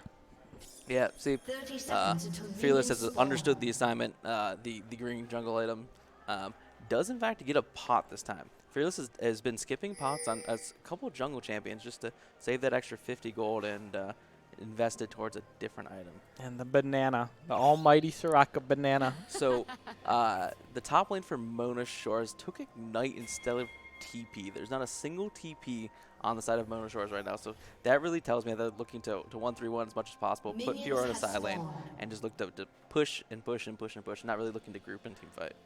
Yep, you would know that if you went to Coach Mans's panel yesterday. I'm so tired of talking about my panel. Wasn't it a great panel, man? It was a great panel. No, so Soraka, that icon was a banana because she has a skin where her auto attacks look like bananas, and she even throws bananas in her. I forget what the name of the skin is. Starting out with a good Swain roll. Swain is opting for Conqueror though. Yes, so that is the sustained team fight. He has Ghost, so he doesn't necessarily need Phase Rush, especially when the enemy team kind of wants to just jump in on them. So he doesn't need to get Phase Rush. He can have Conquer, look to get into that zone as zone is in the middle of a team fight. Yeah, and for this kind of composition, being this more drain tank, you're not playing for any burst, so Electrocute isn't necessary. So quick little caster story. I was warming up with the players, and one head did a bunch of 1v1s with your dad for the top laner from Mona Shores, and he actually played Fiora into me. And you play till first kill, and I don't want to say how it went because he won. And yeah, it bruised the ego a little bit. Man, Coach Mans is a high school student again. No. Demoted. No. I'm much too old for that. Seeing a whole bunch of trading topside, but both sides dropping a little bit of farm. The other thing is you're seeing quite a large CS gap bottom currently. Being up 6 CS, the wave is shoving a little bit, but those last hits are incredibly important. Yeah, and Fiora building up this huge wave topside and the solo kill with Ignite. That's pretty huge for your dad. Well, Shen, I've literally been there earlier today, so I know. Good news is that I rebounded and got the second kill, so I believe in you. Yeah, Shen does have TP. Luckily, can get right back to getting that wave. Swain stacking up those soul fragments. 12 health each. Yeah, so the Swain, if you've not played since the rework, you no longer get the pull on enemies or your teammates CC, you actually have to hit your E to get the pull. So, but at least you can pull multiple people now. Correct. And it's much easier to activate because you activate on your E rather than clicking as well. So you just double tap E and it'll pull people. Yep, it's a lot more smooth. Yes, it's a lot less clunky. I personally love it. And that's essentially the Swain combo you're looking for. Now that the game has been kind of slow early, is that you're looking to pull the enemy laner into the Swain W, which is the big circle on the ground, to get 2 stacks every time you hit them. Happened a little bit of that Q, just kind of hitting them with 1 or 2 of those bolts on the Q. Yeah. Does some great damage. Costs a little bit of mana, but as long as you're running the right runes, like you get your Lost Chapter, you can keep running that over and over again. Absolutely. Everyone's kind of even out the CS lead. A little bit of a CS lead for Swain, but it's kind of be expected in a Rangers melee matchup. It's very difficult as a melee carry to play into a Swain. Oh yeah, Swain can be very oppressive at times. I really love Swain. I'll probably say that at least 1 or 2 more times during this cast, but... No, he's currently my second most played champion, I believe. I think he's my first. Yeah, there you go. A lot of trading topside. I mean, this is not the tank first, little bruiser that was last game. This is Fiora's looking to get as many kills as possible top lane and snowball that lead. Yeah. Lilia is coming up, though. Lilia is walking up. There is a control ward in that bush. Fiora, though, getting taunted, going to take a lot of damage. Ooh, the flash, but is going to be hit by the ball. Fearless going to grab that kill onto You're dead. That is just great timing from Fearless, knowing that the wave was pushing, that Fiora had to get into reset because she doesn't have teleport. So a great timing there from Fearless to make that play happen. Yeah. A little, got a little close there. A little juggling issue with the tower and taking a little bit unnecessary damage, but like I said earlier, Fiora does not have teleport, so she can't really punish both these laners. Will be able to reset and go back and buy their items. Yep, people are starting to look for their resets now. Ooh, but it is more towards looking to angle for this early Drake. Yeah, this is a great timing. So they get this dragon, they reset both of them, and then they go ahead. They got another 2 minutes. Ooh, Interesting early flash from Swaggy Taco. Just wanted to stay safe. I don't think Zed leveled up R. That might have been a misclick or a spectator bug because the icon isn't lit up. So it was good flash to respect the fact that Zed could have just ulted Ignite the Swain there and possibly gone for a solo kill, but instead it was not to be. Yes. We will see maybe in a level what happens, or maybe in a little bit what happens. To figure out if it's a spectator bug or not. Yes. Or if production wanted to go ahead and click on the Zed, we'd be able to tell if he accidentally leveled up a different ability. Which happens, I do it literally all the time. Oh yeah. Especially if you're like in the middle of the fight, you're trying to hit that R, the control R key, just trying to level up that ability and then you miss. Click control W or control E or something. Yes, not realizing what level you were. Like I said, I've done it all the time. So, oh yeah. Especially in a high pressure situation, sitting on the stage in front of a crowd, plus getting streamed to all these people at home. So I completely understand. Yeah, very high octane situation right now. Mona Shores, well, Novi at least, being 1 win away from this state title. Absolutely. And, I mean, it's one of those things where, like, they have to be thinking about it. This isn't just another game of League for them. They know the importance of this match and what it could mean. An invade looking like bottom side right now. Yeah, Fearless chilling in this bush right now, hitting that E. Oh, and we're way off the screen. Someone nudged the mouse really fast. It's all right. We'll get back. We're looking into at the action. grass and off screen. Fearless kills So Swaggy. I can kind of assume what in fact happened. The Belvath went in and flashed to try and get away, but Lilia and Zed were both able to still run her down more like with the Zed Shadow and then the passive bleed. You're looking at this all in here. You're popping ultimate, hitting 2 of the vitals, walking away, Shending at half HP, hitting 1 more of the vital, not going to hit that last one. That's a lot of pressure though in lane right now. Yeah, this is, I mean, Fiora can still go for the solo kill. She still has Ignite right now. With this vital being where it is, when her Q comes back, she's going for it, and then No. It's able just to walk out from Shen. You have to look out. That Shen does have a lot of the shield from the Q, has the W and the E to taunt. Yes, can taunt Fiora on her tower, which then could possibly turn the solo kill. So it's a nice, good, safe play right now. Resets the vital. Very good. Under the Spirit's Refuge. Shen walking away. It's very much a mind game playing Fiora because you can reset the vital so easily. You can just go out of range at either side. So most of the time the Fiora doesn't want to do it, but the lane opponent for Fiora will actually walk out to reset the Vital, and then walk back in if it's in a bad spot. So looking down bottom lane here, just kind of passive farming. Pretty large CS lead being generated mid with a solo kill. Lilia going to be topside, trying to go for this solo kill. Lots of damage. Again, those last couple auto attacks going to be very fast. Belvath taking away this blue buff from her own side. Yeah, I mean, at this point, Lilia is extremely strong. She has the Blasting Wand, she has the CDR boots, and is slowly building into her Mythic.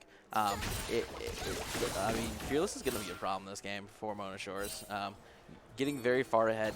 Lilia does also go like a hybrid Bruiser build, which is very difficult to then kill her in team fights, especially with the sleep and all the movement speed and everything else. Yes, yes. Lilia will be very hard to kill, especially with a lot of these CC abilities for the side of Mona Shores being skill shots. Absolutely. Which, you know, the easier to execute, probably the better. And I would say more than likely Nova's got the easier team to execute right now. Yeah. Belvath is going to be hovering topside. Mona Shores trying to look for a play anywhere. This has been not the highest kill game, though. 10 minutes in, 9.5 minutes in, 1-3, with only about a 1.5K gold lead for the side of Novi. Yeah, the Riftwheel looks like it's getting started. Backed up by Belvath, and looks like Novi is going to be looking to prioritize this objective, and they really should, considering they've got, you know, full jungle pressure. Lily can go literally wherever she wants. The Shen's coming back to lane right now, and Zed can get prior here after this wave, with the Swain kind of backing up, respecting the fact that Lily can back be there. Yeah, lots of options here for the side of Novi. Mona Shores might be starting to sweat a little bit. They are being put into the situation where they need to win this one. Otherwise, they're getting sent home at second place. I mean, second place is still an amazing accomplishment in the state. And, I mean, there's like a 30-something team bracket. It's absolutely still an insane accomplishment. But I don't want to talk about what would happen after this game. I want to talk about this game. Oh, yeah. The Kai'Sa with 97 CS at 10 minutes is actually incredibly impressive. Yes, very impressive. England almost towards that 10 CS a minute. This prized possession that ADCs love to talk about. Yeah, I mean, definitely will get there in the next minute at the 10 CS a minute mark, and that is just so much gold. You see just the pure item value and stats. It's Cole and Berserker Greaves first, Noon Quiver, and the Crit Clip. I assume Kai'Sa's got a bunch of gold right now. He's going to either reset a Gold Torch's Dragon, after Mona Shores did get the first dragon. Novi's going to go ahead and more than likely pick up the second. Yep, Swain popping ultimate. Deathmark coming out from Zed as well. Second frag from the Swain ulti. Here comes Shen as well with the ultimate. Swain flashing right out of there. Yeah, a good early flash, not waiting for the Shen to get there to see if he lands the taunt or not. It's better just to straight up respect the fact that the Shen is coming. And Swaggy Burger looking to try and steal here. Yeah, it would be a one-way trip if he did in fact look to go there. Shen gets caught. Ooh, the flash taunt as well. Swain going to be caught out a little bit. The E coming up from Belvath. Swain being at 1 HP, literally. The Void Seeker hitting Belvath, not Swain. Everyone looks like they're going to be able to get out. Swain, though, going towards the higher turret. There's the tier 1. But lots of turret shots going down. Ooh, the heal as well from the Soraka doing stuff. And the ultimate coming out from Kai'Sa as well. Here comes Zeri looking to do anything possible. Biscuit popped by the Kai'Sa to get back some of that health and the mana. Going to get out of there, actually. Yeah, that was just feeling really strong, feeling like they're in a position that they possibly could not, be at a disadvantage of, and just kind of getting caught a little bit, overextending. The initial play to get the Swain kill was good, but then a couple little small errors, juggling the tower aggro, leaving everyone very low. Yeah, that was very scary, but you have a Soraka, you have a heal summoning spell. You're able to last a little bit, even under turret. Yeah, I mean, so, yeah, you have a Soraka, but the Soraka is one of the people who went down in that fight. So, Soraka can't really heal anybody when doesn't have any on herself. Nope. The Shen being at pretty high HP, almost at the Heart Steal right now, while Fiora opting for Boots, the No Magic Mantle, and has that Iron Spike Whip plus the 2 long swords. Not getting a little bit closer to our Mythic, but still got a little bit of space. Yeah, I mean, we're gonna see the Belvath go ahead and get the Kraken Slayer more than likely. I assume, other than Gale Force. Yeah. I've seen tank mythics on Belveth. Fair. So this Kai'Sa Havoc are completely mythic. Their first items are coming out across the board right now for Novi because they are, quite far ahead as well in these fights. Only being up 2k gold is kind of interesting to me, considering the leads they have in just about every lane. Yeah, great parry, though, by the Fiora. Popping that ultimate, the Grand Duel. Going to hit that last vital right now, get that heal in.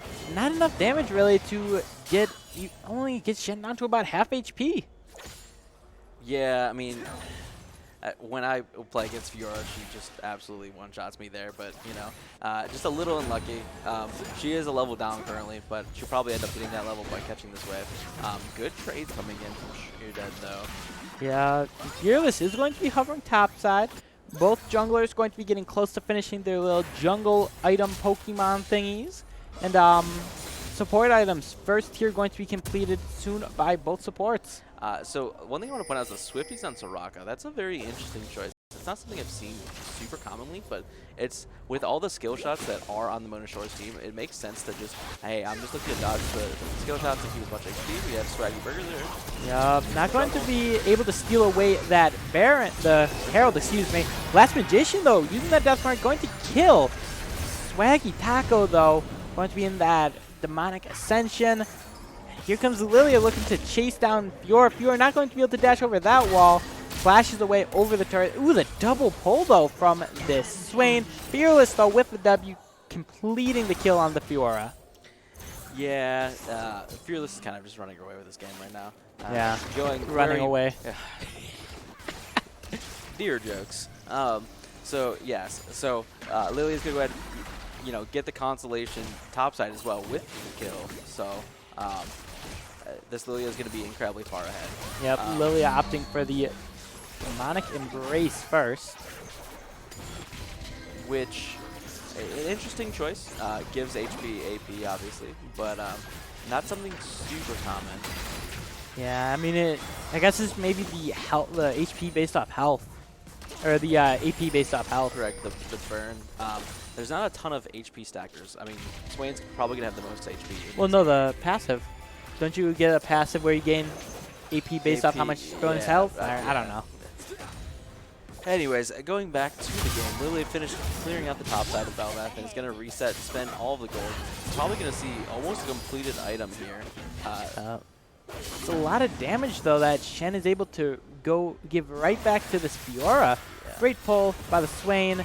Has the finish Leandris. Yeah, so the Lilia is going for a tank mythic as well. So going to be even that much harder to kill. Looking again, lane leads for just about every lane for the side of Novi here.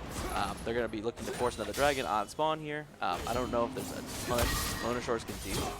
Looking for the solo kill. Good parry, though. Yeah, Shen does so much damage right now with that Heartsteel empowered auto attacks, the demolish on champions, as you called it yesterday. Yes, absolutely. The flash forward and the triple sleep by Fearless, though. Hydro gritting the kill onto the Zeri. The double over to Kai'Sa, one over to Fearless, out of Lilia. That was just well played. Being able to get the flash and make sure that you get the sleep on every single person.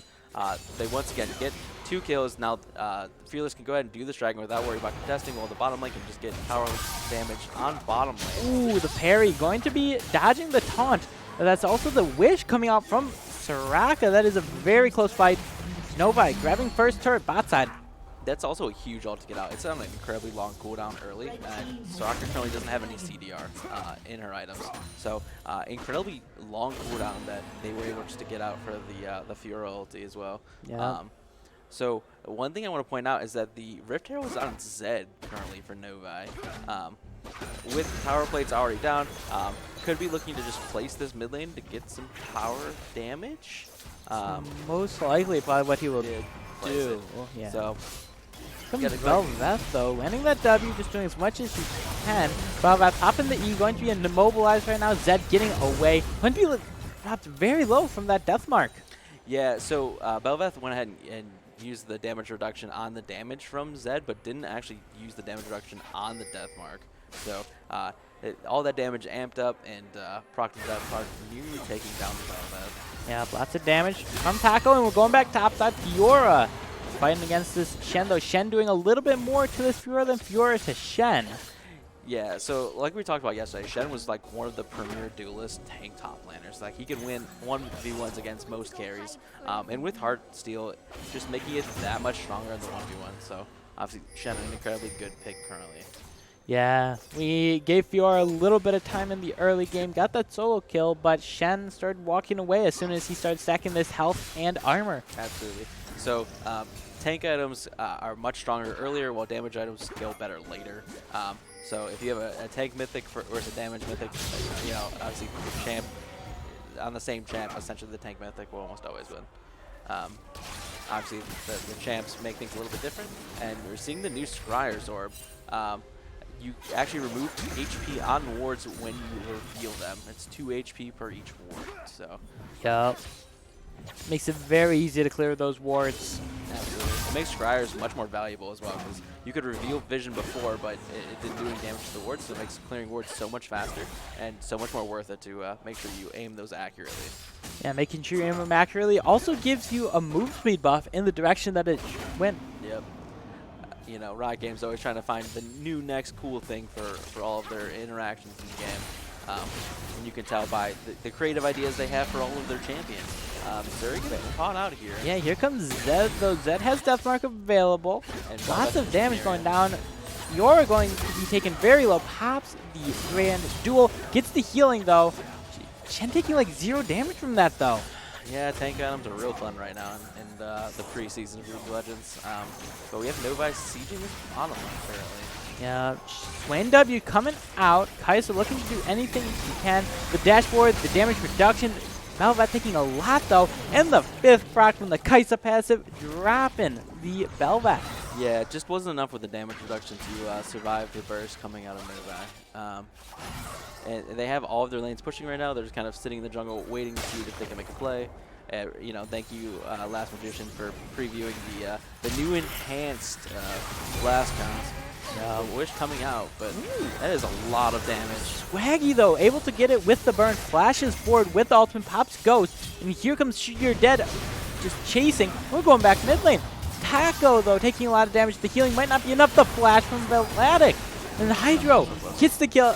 Such a low HP. You're Dead being chased down by the Lilia. The Swaggy's a Poli going to fall as well. Yeah, that's, I mean, Mona Shores really knew that they had to make a play here. Time was starting to run out. They were losing pressure all around the map, and they made a desperate play. It was real close. They got a lot of people real low. They ended up taking down the Soraka, but in the end, it just wasn't enough. The gold lead now approaching 8K, which is a pretty substantial gold lead for 21 minutes. Yeah, and Belvath not being in true form right now. There's so many item advantages everywhere. Like, Kaisa has a full Phantom Dancer on Zeri. Yeah, that's in the words of Freak, that's a lot of damage. Oh, that's a lot of damage. That's a lot of damage. So what I'm looking to see from Nomad right now is them heading to this dragon spawning. You take dragon. If Mona Shores doesn't end up contesting, you just walk straight to Baron and try and take Baron. Essentially force Mona Shores to make a decision they don't want to make, which is, hey, we have to fight at one of these objectives, otherwise we just lose. Yes, lots of decisions being forced to be made. And Swaggy Burger taking a lot of damage, going to be down at 1 HP. Flashes and the heal from Salami.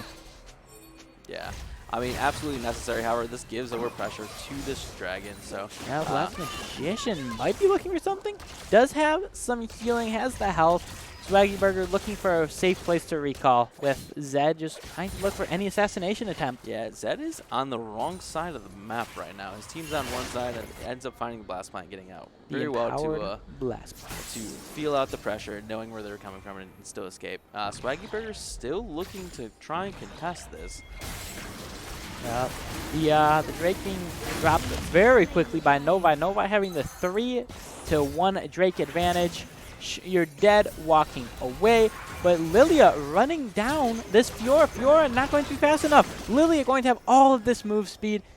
They do get away. Mona Shores, though, just trying to cut off any bleeding possible right now. I mean, that's a lot of poke damage, and it looks like Swaggy is probably going to go down here. Yeah, the Death Mark going to be dropping this Belvath. Yeah, this should be a Baron now for Novi. I was gonna say earlier that they had pressure top lane. They could just send the entire team to top lane, but they get a pick, and now Baron is on the table. I don't even know what killed the Fiora there. I'm guessing it would have been a ZQ. I didn't see either. I didn't see it. Yeah. That Spectator. yeah. It was just a weird auto spectate. I complain about spectators, and production looks at me like it's their fault or something. I really do appreciate that.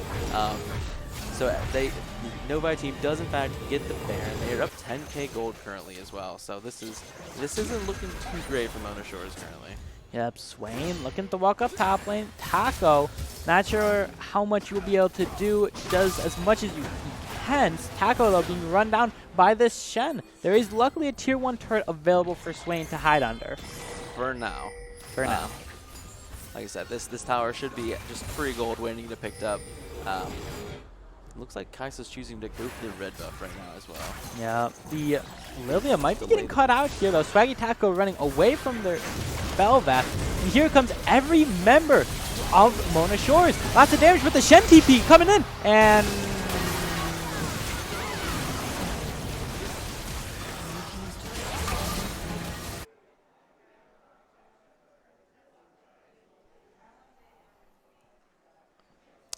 anyways, so we can assume that Novi, in fact, won the game.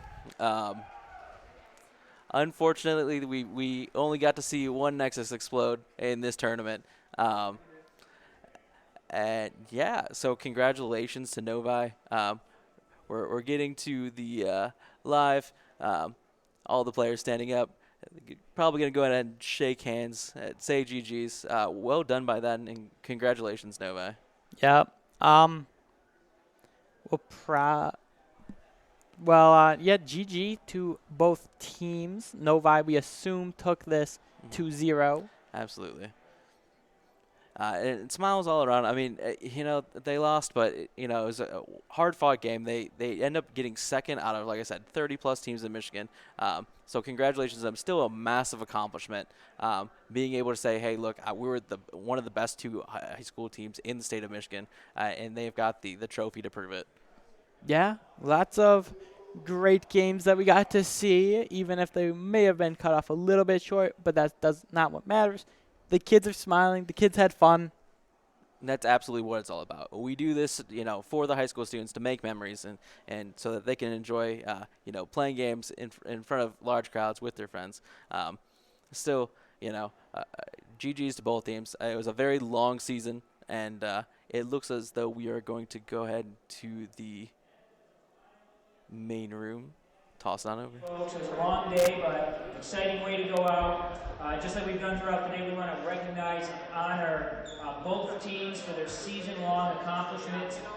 First up to the stage, we'd like to present a trophy and medals to the League of Legends runner-up, Mona Shores High School. Come on up, Mona Shores. Right to the middle, folks. Mona Shores, come on up, right to the middle of the stage.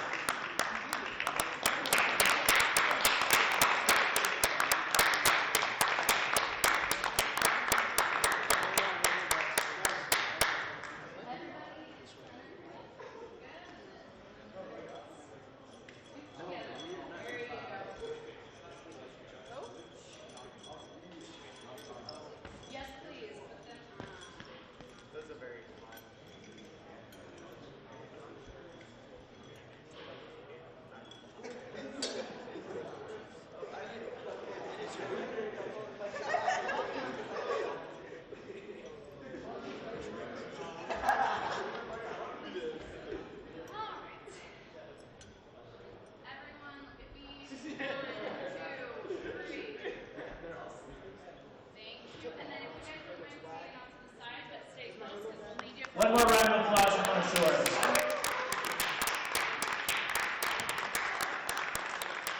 And now we get to honor our 2022 Michigan High School Esports League Fall League of Legends champions, Novi High School. Come on now.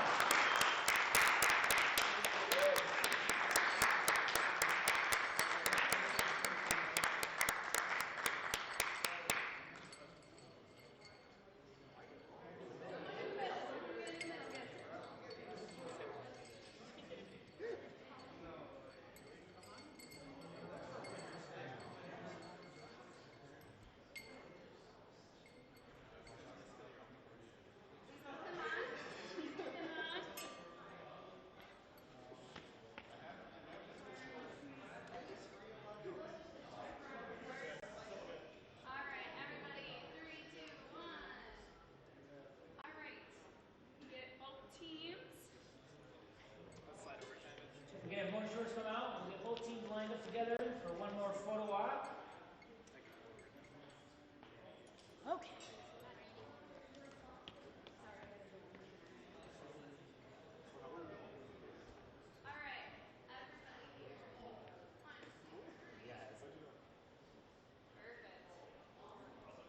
One more round of applause. Go team.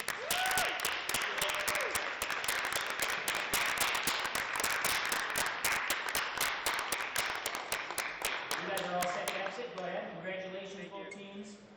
I think we are getting very, very close to announcing our winners for the Smash Brothers individual tournament. As we are packing up, getting ready to leave, I just want to say thanks again to Oakland University, Coach Carl, Ferris State University, Coach Jono for helping out, make this possible. Our friends at Play Versus for being here all week and are flying in from different states. We will see everybody at Western Michigan University, I believe on April 29th for spring championship. So again, we'll announce this individual Smash winner in just a few moments. We have some prizes for them as well. Thank you, everyone.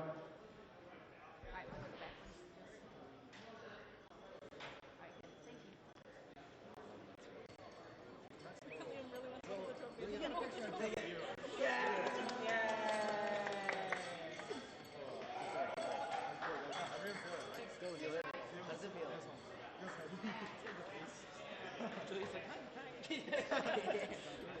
learned it, Joe. It's like, excuse me, I don't think yours here. Alright. Well played. Alright, so who wants to go to the I didn't die. I was surprised. I was like, I got about I just said like a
Plus individuals in a double elimination tournament.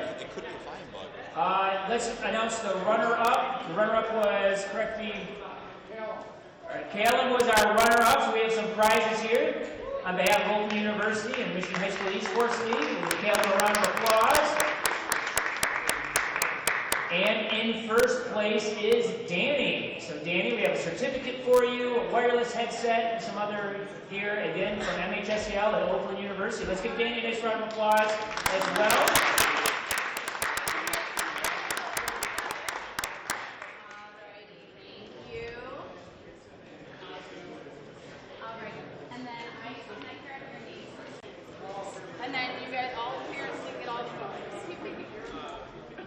And again, that's going to conclude today's events. Thank you again, Oakland. Thanks, Ferris. You guys are awesome. Thanks, Play Versus. Everybody, back up. Please drive safe.